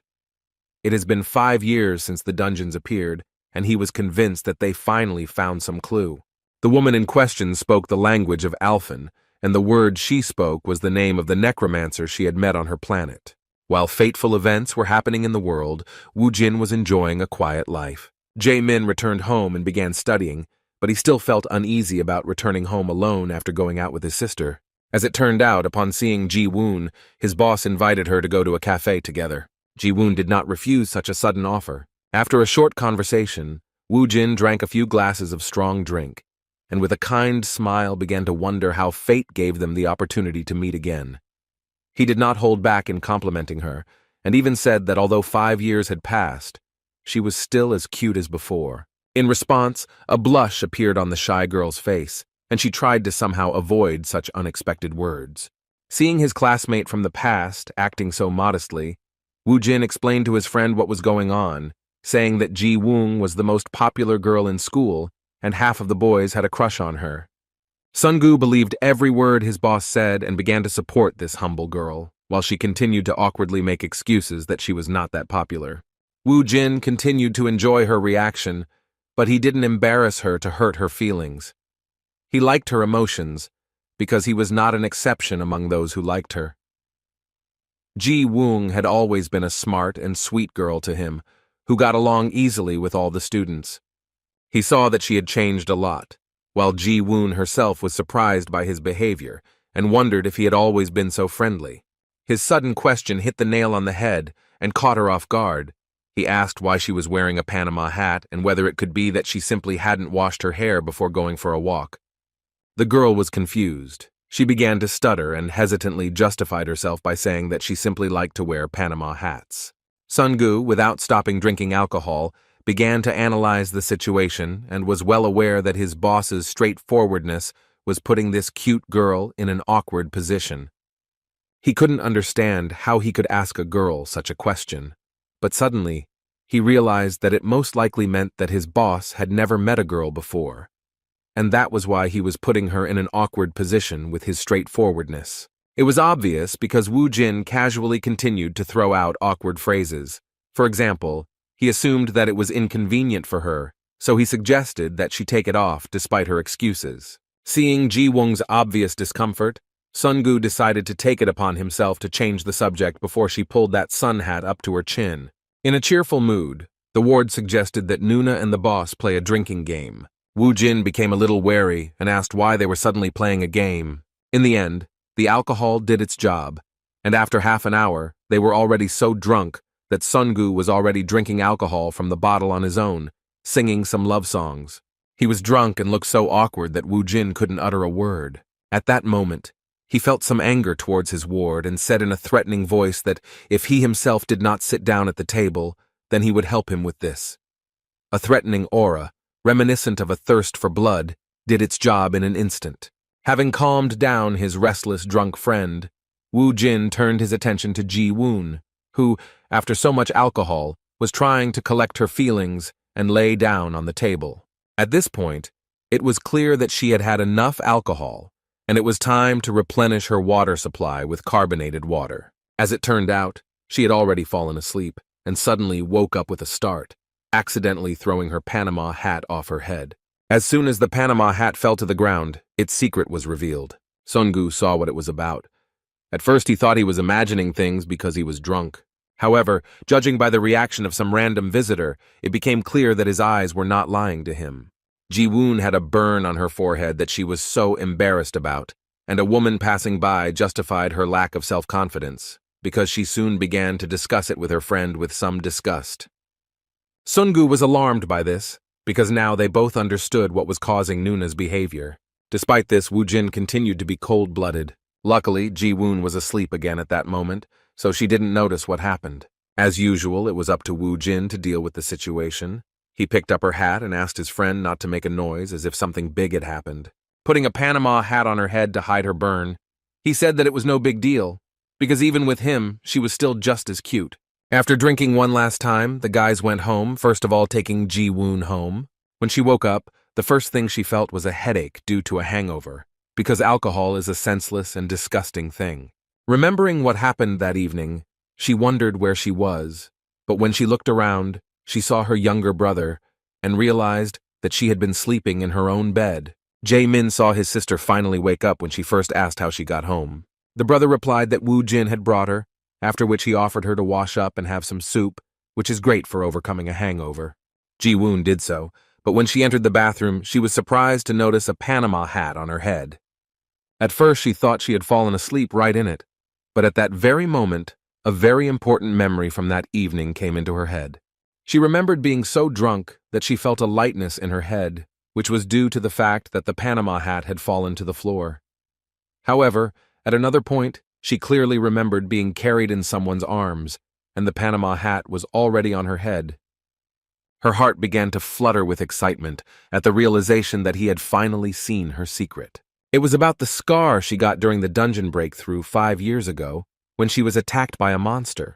Standing in front of the mirror, she told herself that she didn't want Woo-jin to see her with that horrible scar on half her face. She wanted him to think that she was still the same as she was when they were in school.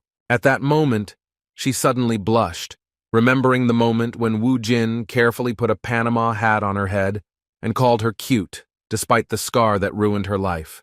For the first time in 5 years, she heard such words, a compliment from a man who not only saw her forehead for the first time, but was also not indifferent to her. She felt warmth, while before others reacted to her scar coldly and cruelly. At that moment, Woo-jin remembered the events of 5 years ago in his sleep, even before that incident occurred during the first appearance of the dungeons. After another school day, as usual, the question arose about who was on duty and who stayed after classes to clean the school classroom. The first in this pair was Kang Woo-jin. The second person turned out to be a rather unexpected choice. It was Ji-woon. Everyone left, and the boys quickly finished the task, but they worked silently the entire time. After locking the office, the boys began to leave the school when Ji-woon started the conversation first, asking if they had forgotten to do anything. Kang Woo-jin answered very briefly and calmly, which surprised her greatly. As Ji-woon continued walking through the school hallways, she was surprised that he was so quiet. She even admitted that he reminded her of her brother, who always responded to her with one word no matter what she said. Woo-jin once again gave her a one-word answer, causing Ji-woon to quietly laugh, saying that at least by the second quarter they could start some kind of conversation. From then on, she suggested that they start saying hello every time they saw each other for the first time that day. The shy guy again agreed to her unexpected proposal, after which Jae-woon stopped and said that she had something to tell him and she would do it in his ear. Kang Woo-jin was surprised by her words, and as soon as she came closer and reached for his ear, he blushed in surprise. What she said to him at that moment remains a mystery, but we must not forget that she was the girl that almost all the boys in school were in love with. This beautiful dream was interrupted by the appearance of Bibi in the body of a cat, who asked him to wake up. Jin was even a little angry because she interrupted such a pleasant dream, which brought him pleasant memories and warm feelings that he had not experienced for 20 years. The first thing Woo-jin said when he woke up was that Bibi had cast some kind of spell on him while he was fast asleep, and not expecting anything. As it turned out, the guys were staying at a hotel. When Woo-jin went down to the first floor, he was already met by Sungu, who had managed to book a nice dungeon. Sitting down opposite him, Woo-jin asked if any 4-star dungeons had been reserved.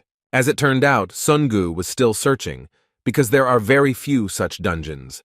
Medium and large guilds immediately reserve such options, so for guys like them, everything was not easy. The question was quite difficult. The guys couldn't waste time, so Woo-jin even thought about going to some 3-star dungeon to earn at least some money. Suddenly, he had some crazy idea and dialed a person from his contact book who was signed by the name of Weakling. Before making the call, Woo-jin began to laugh maliciously, and in response to his request, the same Weakling immediately replied that he would soon arrive at the meeting place. In response, Woo-jin said that he would not wait more than 15 minutes. As expected, Woo-jin's authority was impressive enough that the guy did not even try to ask for more time. Seeing such unusual behavior from his boss, his protege asked who he was calling. At first, Woo-jin suggested that Sungu try to guess, and after his futile attempts, he said with a sly smile that that person was like a generous tree for them. As it turned out, the one who was listed as a weakling by him was none other than the leader of the 4th team of the Hammer Guild. The man rushed into the hotel building in a great hurry, and Wu Jin, seeing him in front of him, praised him for getting to the meeting place so quickly. Trying to catch his breath, Jun Min Chang apologized with a happy expression for making his dear friend wait for so long, and then asked what his help was needed with. Sitting down next to him and clarifying the essence of the request, he said that if it was about finding 4-star dungeons, then he was one of the best specialists in this matter. According to him, the dungeon forum is really good, but only for beginners. Taking the laptop in his hands, he said that he could take advantage of the guild's exclusive program. According to him, the guild support team specializes in this matter, but he himself has access to the Hammer Guild base. Returning to how the guys spent the day after the last raid, he said that they can stay overnight for free in any hotels if they join them. Continuing to recruit them to his team, he stated that they could also provide a house for free, which was a very lucrative offer for any high-level hunter, and an exceptional thank you if they agreed to cooperate. With a cheerful smile, Wu Jin replied that it was great, although it was clear that he was not at all interested in their offer even after such statements, because he could already afford to buy houses, and soon he might even get the opportunity to get one of the good hotels. While they were talking, Jun Min Chang finally logged into their guild's database and suggested that they look into any raidable dungeons that might be at their disposal. With a good laugh, Wu Jin agreed that guilds were quite convenient, but he meant that they were convenient for using their resources without mutual obligations. They went to the dungeon location without any delays, and Ha Min, who also came to meet them, informed the leader that they had confirmed the reservation, and now the guys had unhindered access to their territory. Before sending Mr. Kang Wu Jin to the dungeon, the leader asked if he would be willing to enjoy a cup of tea while having a pleasant conversation. Seeing the friendly attitude of the young and promising hunter, he did not hesitate to clarify that at the same time he would be able to give them information about cooperation and, what is no less important, clarify what they could encounter inside the dungeon. Jin did not mind because it was profitable, as coming closer, an experienced recruiter from the Hammer Guild clarified that this was confidential information of their guild and that it should be awaited with special anticipation.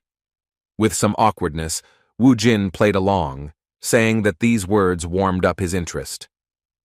Suddenly something happened that caught Songgu's attention. For the first time he saw in person how the dungeon was reset. At that moment Jun Min Chang felt a certain shock from the realization that he was following this dungeon reset. He immediately shouted to his protege to quickly contact the guild. The panic of the Hammer Guild representatives continued to grow, and the people who were near the dungeon and were removing the bright glow of the barrier could unknowingly be in the danger zone. Just like Songgu, Wu Jin still didn't know what a dungeon reset was and what dangers came with it. Meanwhile, journalists appeared at the scene and began recording breaking news. Seeing all this fuss, as the military began to gather at the site, the guys understood that there was no time to go have some tea. The passage to the dungeon was closed in an instant, and according to the leader of June, this mine had already finished its work. He clarified that the point is that dungeons can be in 3 states. The first state is the mine, the most common state of the dungeon, which is usually worked with by beginners.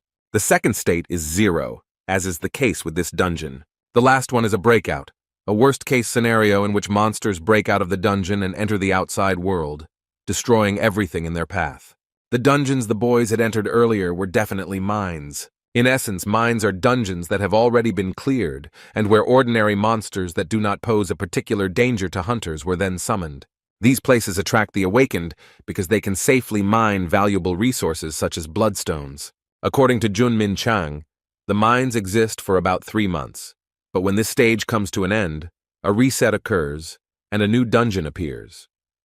They saw the entrance of the 6th station of Seoul University reset, which is the second stage of the dungeon's progress. The information that made Wu Jin think was the leader's words that now many guilds would want to get there first. Hearing this, Wu Jin asked if this meant that this dungeon now had no owner. With a cheerful tone, Mr. Jun replied that it did, in other words, it was waiting for a new owner.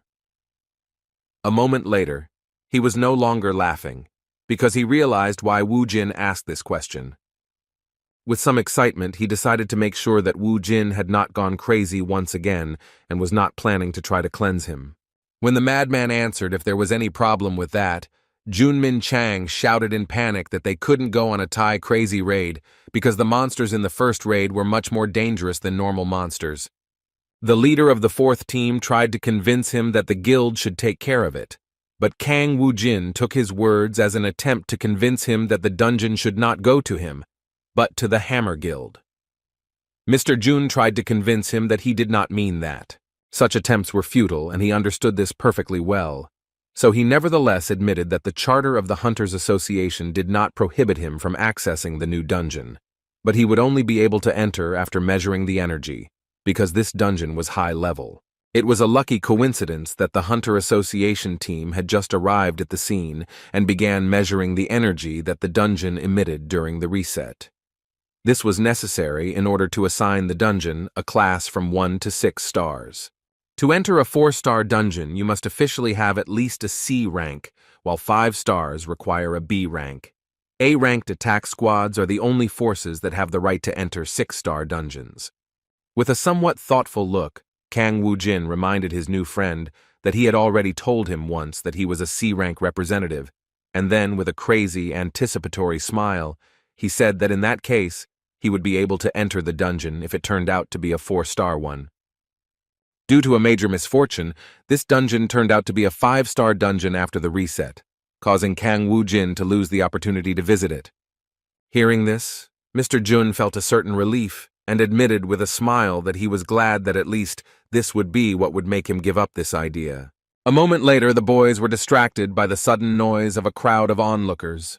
They were delighted by the Cinnabar squad, which was nearby, and arrived at the location of the Zero dungeon without delay. Now it has become clear that this dungeon will go to the Hwarang Guild. Noticing the leader of the team from the Hwarang Guild, the necromancer immediately remembered who she was. It was that crazy girl who dared to step on his face. By showing up in front of him, even if it wasn't on purpose, Lee Yoon-hee made a serious mistake, because Kang Woo-jin doesn't forget grievances. Woo-jin took action, suddenly walking towards Team Cinnabar and feigning excitement, saying that he couldn't believe that an A-rank awakened would arrive at the scene so quickly.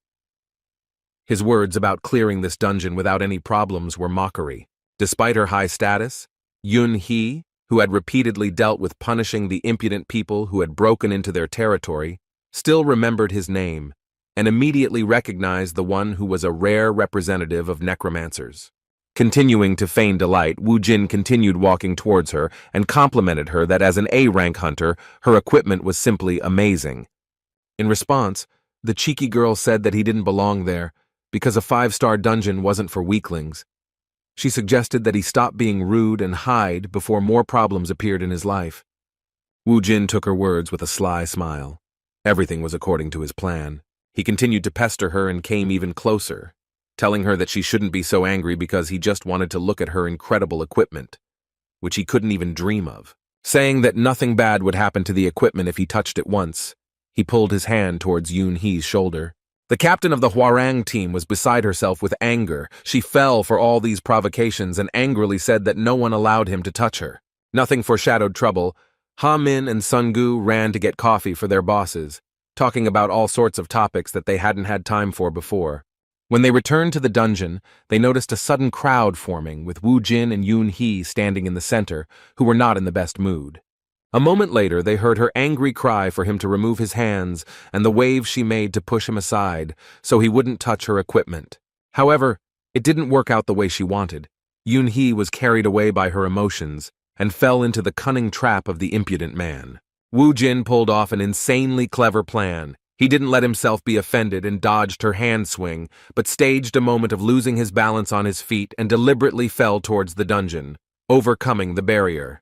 In just a moment, Yoon-hee realized what had happened, but it was too late as the participant had entered the dungeon. In the eyes of the crowd, this was very bad. They believed that due to an unfortunate accident, a fatal incident occurred because a man without any equipment fell into the dungeon. The confusion spread not only to the crowd, but also to Sun-gu and Ha-min.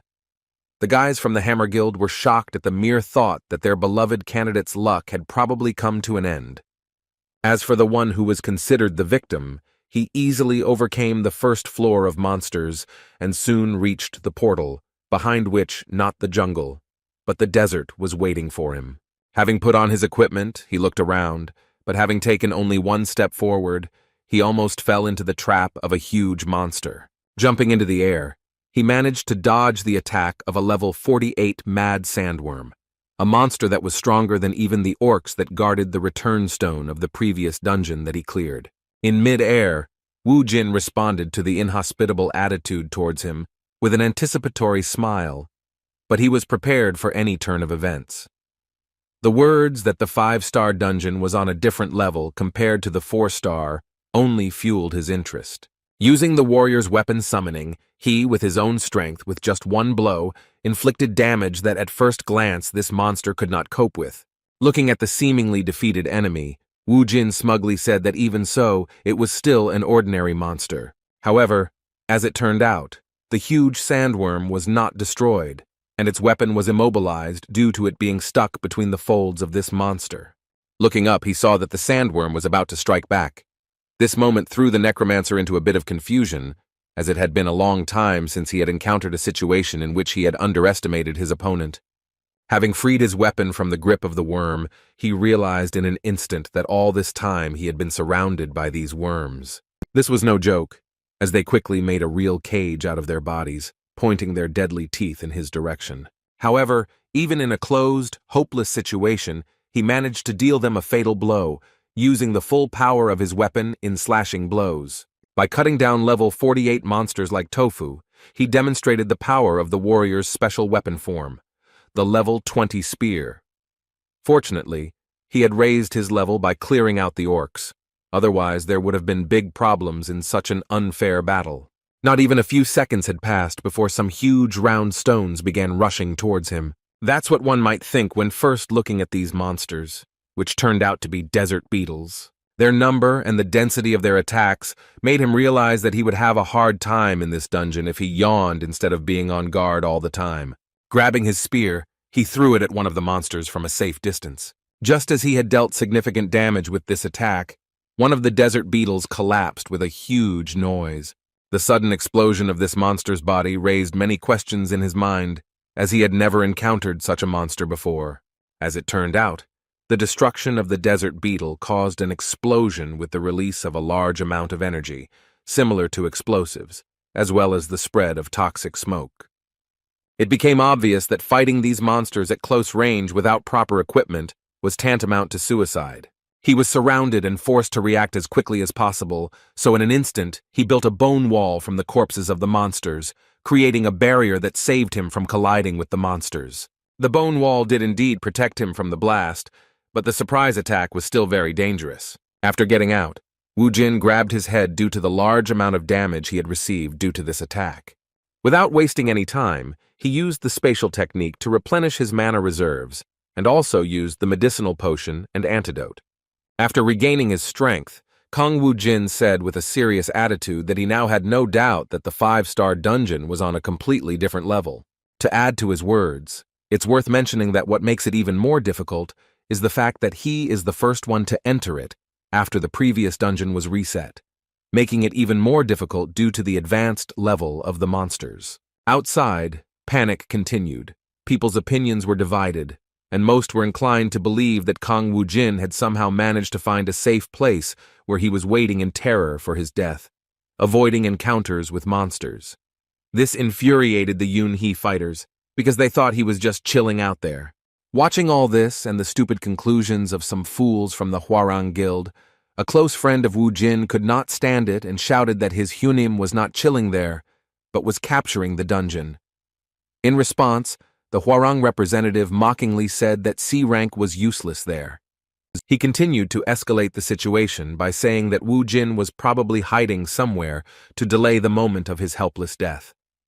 Seeing that Sun Gu was on the verge of starting a fight, Mr. Jun intervened in the conversation and suggested that he believe and wait, not looking at the fools. Sun Gu listened to this wise advice and stepped aside, folding his hands in front of him and resigning himself to the situation where they were considered crazy, just like his Hyungnim.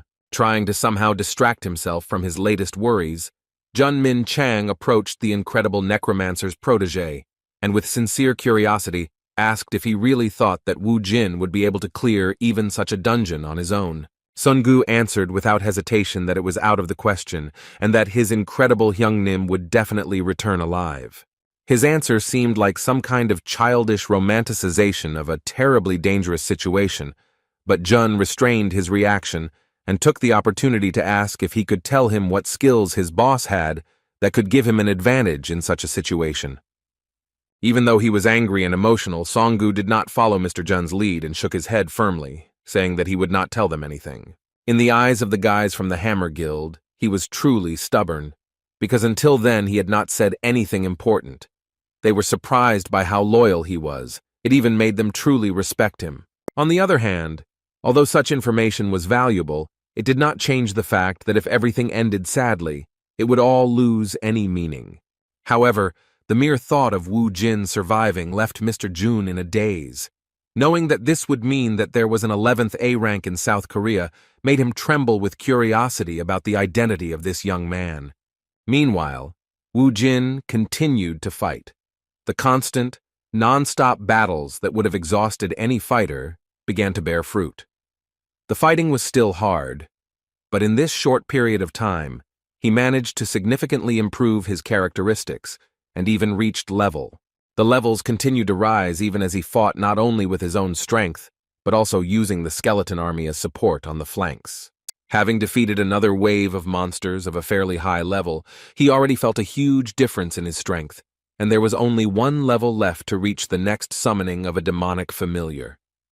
While examining the area, he was surprised that this desert was so large that it was impossible to see its end or any clear change in the landscape. Suddenly he froze in surprise, realizing that he had found something interesting. In the distance, he noticed a familiar place, which most likely looked like some place connected to his past in Alphen. It was the abandoned village of Raglesia, and Woo Jin immediately went to this place to conduct reconnaissance, for which he used his skeletons. After examining the entire perimeter, he came to the conclusion that there was no one here. He had already begun to doubt his assumptions and decided that perhaps this village was truly abandoned.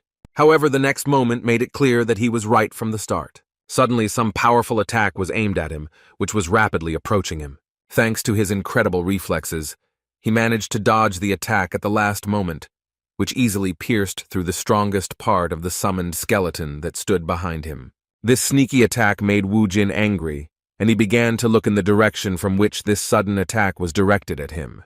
As it turned out, it was a creature familiar to him from the race of beastmen, or rather, a mixture of man and snake named Nagi. Appearing before Woo Jin, he asked who he was dealing with and why the stranger was trying to invade the temple. In response, Woo Jin surprised him with words, saying that he had already seen this place, which was the temple of Arya. When Nagi asked how the man knew about the goddess Arya, he replied that he did not believe that there were those who did not know the Alphen goddess of divination. After this, Woo Jin asked Nagi why Arya's followers invaded Earth, and whether this could be considered a situation in which Tranet and Arya began to act together despite their differences in worldview. Hearing these straightforward words, Nagi literally flared up and shouted that he should not dare insult the goddess, because the situation that he so disrespectfully describes is in fact a necessary measure to punish the cult. When the topic of the cult came up, Woo Jin asked what kind of cult they were talking about. Despite the hostile reaction and a certain hatred towards the human, Nagi still explained that they had united with Tranet in order to punish the traitor who had escaped Earth. The one he was talking about, he called the Blue-Eyed Priestess. Hearing this, Woo Jin learned very valuable information because he had no idea that the priestess was on Earth. Now he had all the information he needed, and there was no longer any need for these guys. In response to these words, he took out his warrior weapon, a spear, which had become even stronger after recent battles, and then said that he did not care about the priestess. After these words, he took an attack stance and said that despite this, he would not allow them to enter the Earth, which was under his protection just as the Arya temple was under the protection of these creatures. In response, Nagi, recognizing the man's determination, answered him with the same words, saying that he would throw all his strength into passing through him to Earth, after which he showed his fighters, who had long surrounded him, were simply hidden by invisibility. Looking around, Woo Jin awkwardly said that this was too much because getting people mad was his personal thing. Despite his speech, there was more than enough reason to worry. He couldn't sense their presence, which only meant that their stealth skill was higher than his detection skill. Now it became clear that the skeleton soldiers would hardly cope with such a task. To make the task a little easier, he assigned skill points to increase the skeleton summoning level to, even without turning around, he felt a noticeable change in their strength. Now they were much better armed, became stronger, and even received small but quite strong armor. Taking a step forward and preparing to fight, he acknowledged the truth he was faced with. With anticipation of the battle, he said out loud that even after this, the outcome of the battle still remains a mystery. Even so, both he and Nagi had no doubt that putting their lives on the line was the only option to move forward. The elite goblin spearmen rushed forward with a cry. The skeletons were less talkative, but the sound of bones striking each other coming from their bodies made it clear that they were no less determined in battle. Wu Jin had also already entered the battle and first assessed the strength of one of the opponents by blocking his attack. At that very moment, he became the target of another enemy attack. Having parried this blow, he removed his spear from the previous opponent, dealing him a fatal blow. The multitude of enemies with the ability to fight at a distance did not give him peace, and he was forced to watch out for all possible attacks, including unexpected magic arrows from the air. The destructive power of these Alphan warriors was at a level to be reckoned with. They had no shame in attacking him from behind to achieve their goal, which made them very dangerous enemies. He had no other choice but to protect himself from enemies with long-range techniques. Using bone spears, Wu Jin immediately launched a counterattack, but it was unsuccessful due to the enemy taking cover behind a wall. The cunning orcs mocked his failures, working in the most complex manner. As soon as Wu Jin was distracted by the long-range group, one of Alphan's tailed monsters rushed at him at the same time, so he was forced to hide with the help of a bone wall, which reliably protected him from external attempts to penetrate inside. After getting outside, he sighed heavily because the enemy attacks really made him nervous. The difference in enemy levels was really significant. They took it by numbers and superiority in close combat, and they also covered each other, using the terrain features. It was very difficult to fight such enemies alone, and Bibi and the skeletons could do nothing. It seemed that at this level the skeletons could at least help somehow, but they would be destroyed faster than they could get rid of these scumbags with their combined efforts. He didn't have a chance now, so he had to resort to using one of the trump cards reserved for such moments. Meanwhile, the news channels were already covering the recent events. They were saying that more than 10 hours had passed since the incident victim, Mr. Kang, a C-rank awakened, fell into the dungeon. The news anchor also announced that the barrier had not yet disappeared and that Wu Jin was probably alive. The fact that he was still alive was called a miracle by both the anchor and most of the experts. The Hammer Guild leader, who was still monitoring the situation, said with a dissatisfied expression that Kang Wu Jin had entered there specifically to gain fame. Speaking about his ward, he decided that as soon as he returned, he would receive a serious reprimand for bragging earlier, and then almost completely giving away such a dungeon for the benefit of the Hwarang Guild for free.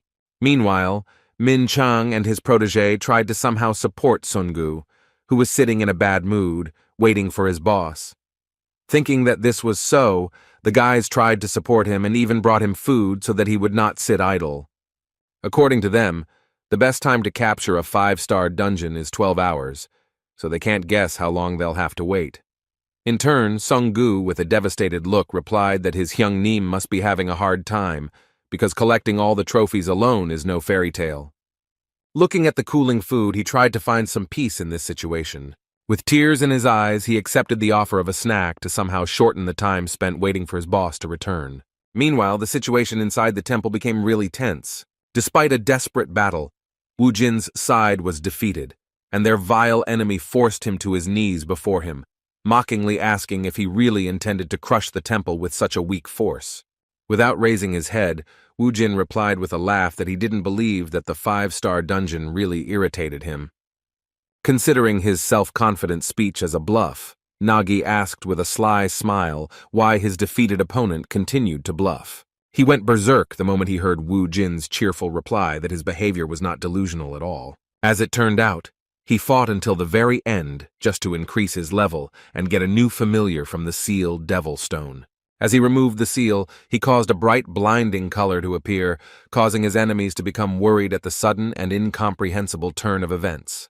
Within a moment, the demon was summoned and the surface began to tremble. The reason for this behavior of the surface was the appearance of a demon that began to break through the earth. Seeing the stone monster in front of him, Nagi began to panic, shouting that Wu Jin was a real scumbag.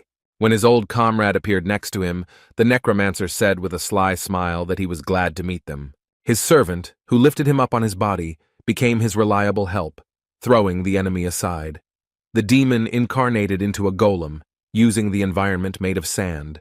Sweeping away everything in its path, the golem began to move forward, rapidly reducing the number of opponents. The order was still the same: go forward, destroying the enemies. The enormous pressure and sudden change in situation put Nagi in a difficult position. He had to change his plan, give orders right on the battlefield, changing the formation to one that was safer for his troops. On the other hand, Wu Jin was quite free in terms of strategy, and just continued to work on the enemy clusters. The power of his sand golem was far superior to that of the enemy, and gave them no chance of survival, even despite their well-coordinated teamwork. Rushing forward with spears in their hands, the spearmen were doomed to certain death. While fighting for their leader, they lost their lives as the balance of power suddenly shifted towards Wu Jin. The temple area suddenly turned into a battlefield, where the battle was already over for most of the participants. Nagi was in despair. He was incredibly angry at the realization that his incredible warriors had been defeated by the enemy's ace in the hole. He couldn't stand the fact that some man was mocking his unit, asking how hard it was to fight in the minority. Burning with rage, he clenched his teeth and said that he would destroy him along with his arrogance. After these words, Nagi began to angrily release his fire magic, accumulating it in his right hand for a powerful attack. In response, Wu Jin gave a command with a sly smile to change the shape of the warrior's weapon. Now in his hands was not a spear but a huge hammer, carrying great power. Using the skill, he prepared to block the opponent's strike, who furiously aimed his magic-enhanced spear at him. However, Wu Jin's cunning smile did not disappear even when he saw such a formidable force in front of him. As it turned out, his skill was to create a powerful vortex that would swallow up everything around it. By using his second trump card, he was able to easily defeat the strongest monster in this dungeon. Wiping the blood from his mouth, Nagi couldn't come to terms with what had happened. Looking at the beaten opponent, Wu Jin guessed that he couldn't get any information out of this stubborn guy because he was the boss of the dungeon. Looking down, Nagi wondered in response where someone so strong among earthlings came from. As it turned out, his anger knew no bounds and he couldn't just give up. His warrior will raged until the very end, and using the form of a snake, he rushed into the attack shouting that he would not die until he fulfilled the will of the goddess. These were his last words because just a moment later, Wu Jin destroyed him with one powerful blow of his warrior hammer. Nagi had lost his own life by talking too much, but even without that, he had little chance of seeing the next sunset. The dungeon boss had been defeated, but the people outside didn't know about it yet. While eating instant noodles, Songgu continued to think about his boss, but even in this situation, he noted that the food was quite tasty due to the fact that he was already noticeably hungry. Suddenly, he heard a tricky question about why they only took 3 servings of noodles. As it turned out, it was Wu Jin's voice, and upon hearing it, Songgu completely forgot about his delicious dinner and beamed with happiness. He started running towards his boss just as reporters started flashing their cameras at them. There was a lot of noise around, but Songgu didn't pay attention to it, because he wanted to ask his boss whether he was okay or not. Looking around, Wu Jin saw Yunhee standing next to him, and with a sly smile, noted that he didn't expect her to be waiting for him to come out of the dungeon all this time. Taking a few steps towards her, he asked why she was pushing in front of a dangerous dungeon if she knew that he could die from such a situation. As expected, Yunhee was furious once she saw that he was able to return alive after clearing the new 5th-level dungeon single-handedly. Journalists managed to capture their conversation, but it was of little importance, since the focus was on Wu Jin. Now all the media were ready to publish a new article about the fact that a new A-rank hunter had appeared in Korea. Guild leader Hammer only learned about what had happened at the end of his workday. He was just about to go home when he heard breaking news that Mr. Khan, who had fallen into the dungeon at around 11 a.m. on Friday, had miraculously returned alive. The man couldn't believe his ears. because even his wildest guesses didn't include an option in which Kang Woo-jin would return alive and well. Just a moment later, he saw on live television how one of the journalists tried to ask a few questions to the new A-rank hunter after he returned from the dungeon. Suddenly, this attempt at an interview was interrupted by Mr. Jun, who abruptly covered the camera with his hand, saying that the man who had just cleared the 5-star dungeon single-handedly was in no condition to give an interview after such a terrifying workload. A large number of flashes continued to illuminate the street, but Sungu, Min Chang, and Ha Min shielded Wu Jin from the bright light, leading him closer to the car. It was simply unbelievable. Even the heads of large organizations were shocked by what happened at the end of a normal working day. The Hammer Guild president at that moment remembered his subordinate's words that this guy named Wu Jin was definitely an awakened one with outstanding abilities. He then replied that he could no longer invest in Leader Jun's intuition, as his recent awakenings had not shown any decent results since joining the organization. This time, his intuition actually worked, and now the president understood that if he brought Kang Woo-jin into their guild, then they would become the first organization in Korea to have 3 A-ranked hunters in their ranks. Although he began to regret his words, the prospects literally clouded his mind.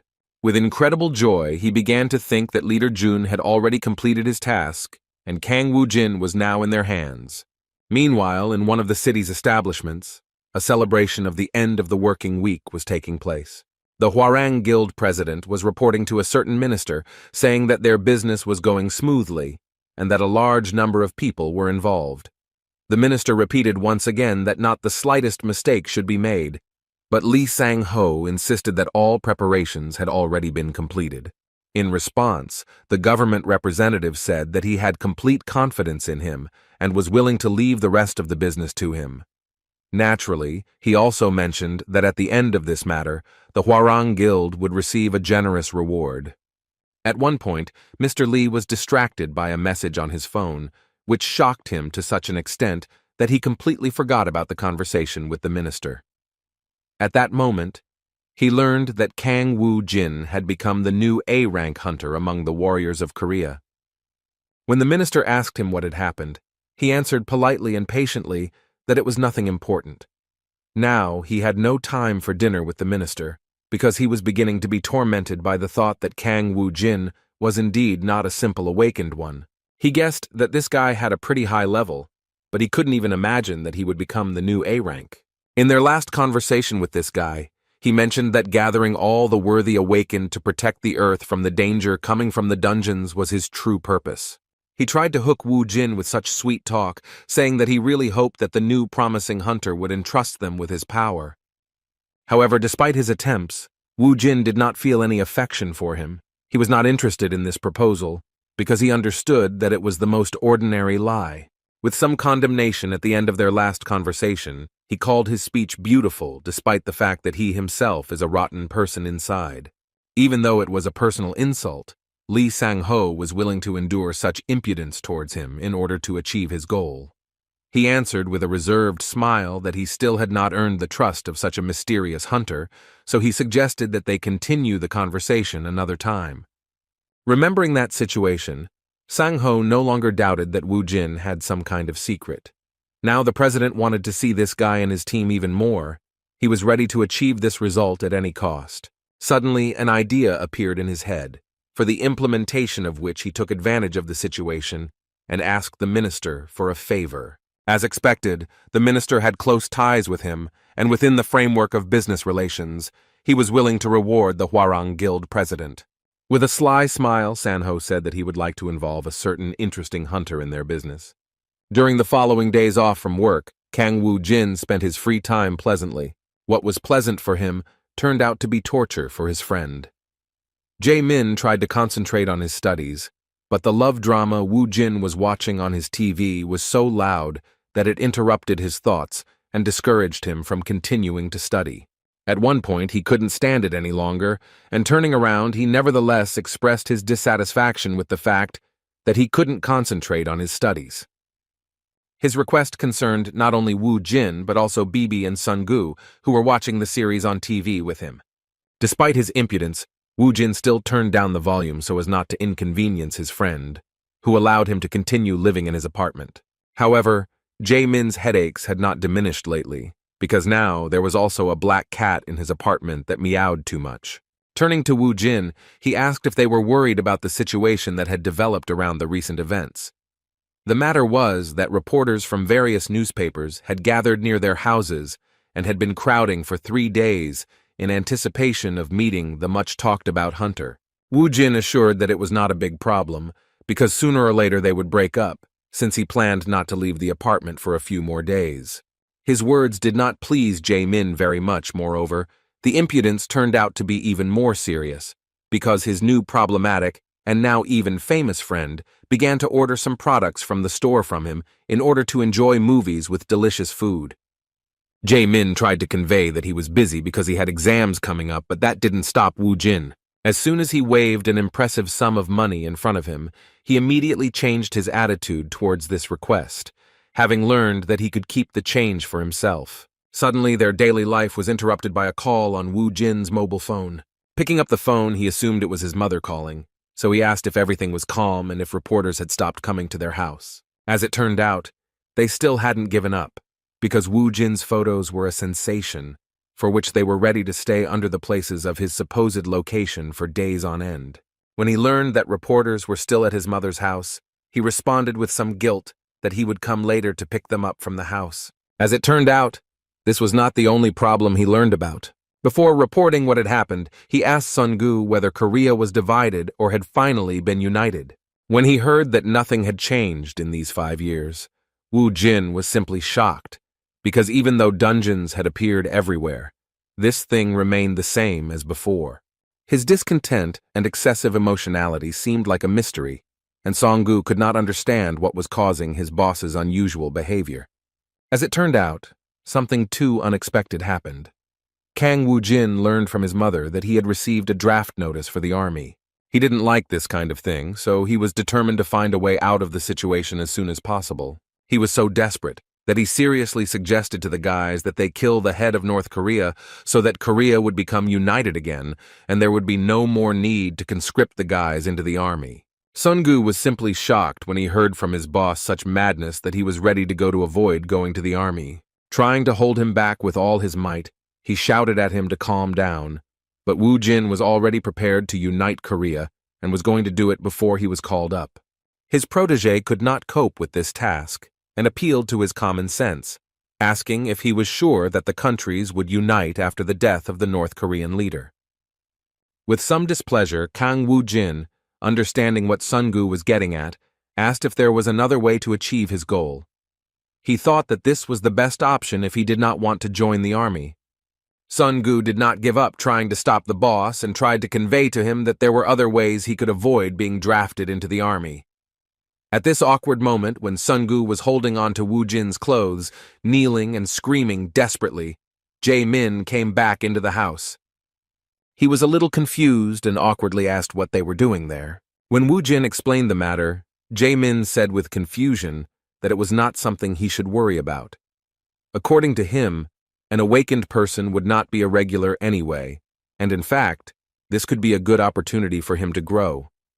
According to him, awakened people are usually assigned to a special division, but even in this case, there is an alternative. The guys were interested in what is an alternative to conscription.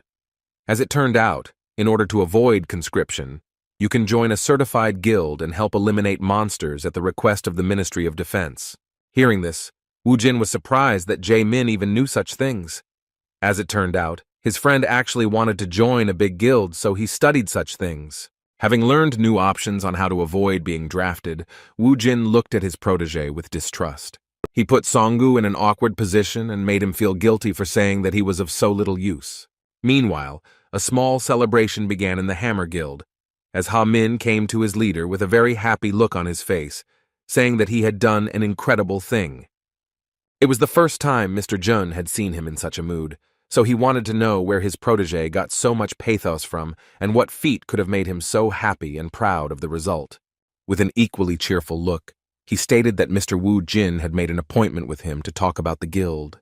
Moving closer to the shocked boss, he said that in other words, this meant that the most promising A-rank awakened was going to join their organization, raising them to the first place among all the hunter organizations in Korea. After these words, Min Chang began to recall the recent events, all his efforts when he tried in every way to help Woo Jin. He came to the realization that all his good deeds were not in vain and that he had worried in vain. Ha Min continued to shout about how his leader had done something great again, but Min Chang tried to remain calm and proudly said that they shouldn't make a fuss about it. Straightening his jacket, he headed to the president's office to report to him about the appointment of such an important meeting for their organization. Now he had no doubt that he still had not lost his grip. A sudden knock on the guild president's large office distracted him from his work, but he was glad to see his beloved protégé, whom he had recently considered useless. Upon seeing Leader Jun, he immediately asked how Kong Woo Jin's case was progressing. In response, Leader Jun delighted him with the news and made him laugh with joy, saying that they had contacted him to discuss the details. Hearing this, the president rushed towards him, grabbed his hands, and began to happily talk about how, as always, he had done an incredible job. Leader Jun was in no hurry and decided to mention the situation with the vice president, but the president responded without hesitation that he would give up the position if there was a need. With a good laugh, anticipating incredible events, the president said that the Hammer Guild was able to become the best guild in Korea only thanks to such an incredible leader. At the end of the conversation, Min Chang thanked the president for his attention and special attitude to the situation and said that he would take this as his gratitude after the matter was completed. After finishing all the preparations, Ha Min and his boss went to a cafe where he made an appointment with the incredible awakened that every guild in Korea wanted to get their hands on. However, here they were suddenly disappointed, because they did not expect that the conversation would not be about what they thought. As it turned out, Woo Jin didn't mean that he wanted to join the Hammer Guild. In fact, he wanted to propose that they create their own guild. Confused, Leader Jun tried to resolve the situation, believing it to be a misunderstanding, so he reminded him that they had previously talked about him joining the Hammer Guild. In response, Woo Jin explained clearly that he had no need for that, and that it would be better for Leader Jun and Mr. Ha Min to join them. Leader Jun, who thought that success was already in his pocket, clutched his head and said with some tension that they were already sure of signing the contract. Such an unexpected proposal put them in a difficult position. Ha Min was also confused and thoughtful.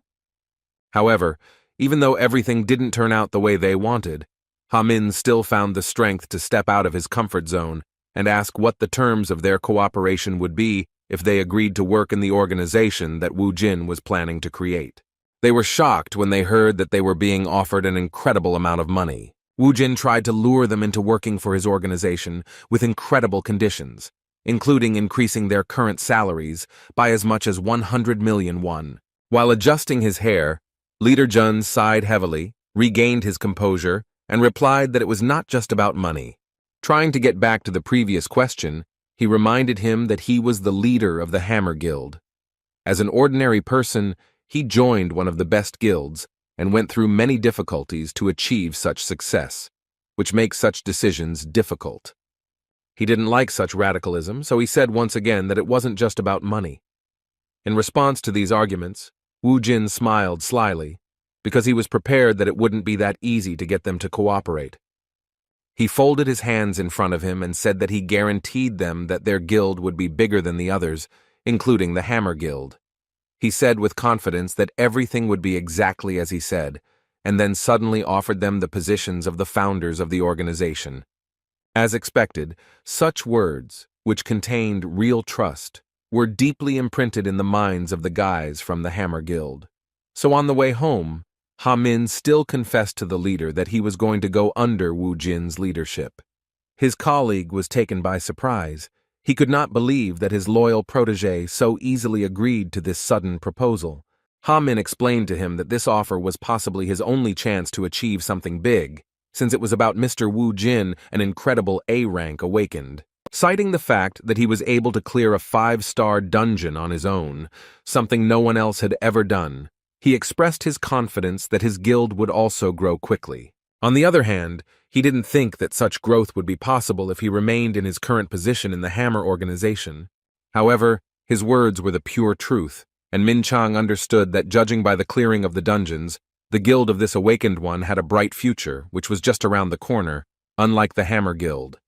No matter how much effort he put into this organization, he knew it would be difficult to become a department head or director, surpassing the founders of his organization. On the other hand, he also doubted the president's words about the promotion, and the most he expected was that if he was lucky, they would stop laughing at him and despising him for his series of failures. This was the moment of the two boys' peak determination, because Leader June also decided to change his place of work without much thought. With a sly smile, he said that he would have to take a risk to get a higher position. His protégé praised him for this determination and shouted that he had made the right choice. After saying these words, Ha-min took out his resignation letter, surprising his boss by saying that it had been prepared in advance. With a kind smile on his face, the ward revealed the truth to him, saying that all workers were like that. And yet the leader was not much different from him and demonstrated this at the moment when he also took his application out of his inside pocket. It was very crumpled, which indicated that he had been thinking about leaving for a long time, but could not find the determination to do so. Arriving at the office, they immediately headed to their places to pick up their things, but when they opened the door, they were surprised that the light was not on. They thought that everyone had already left, but they were wrong in their assumption.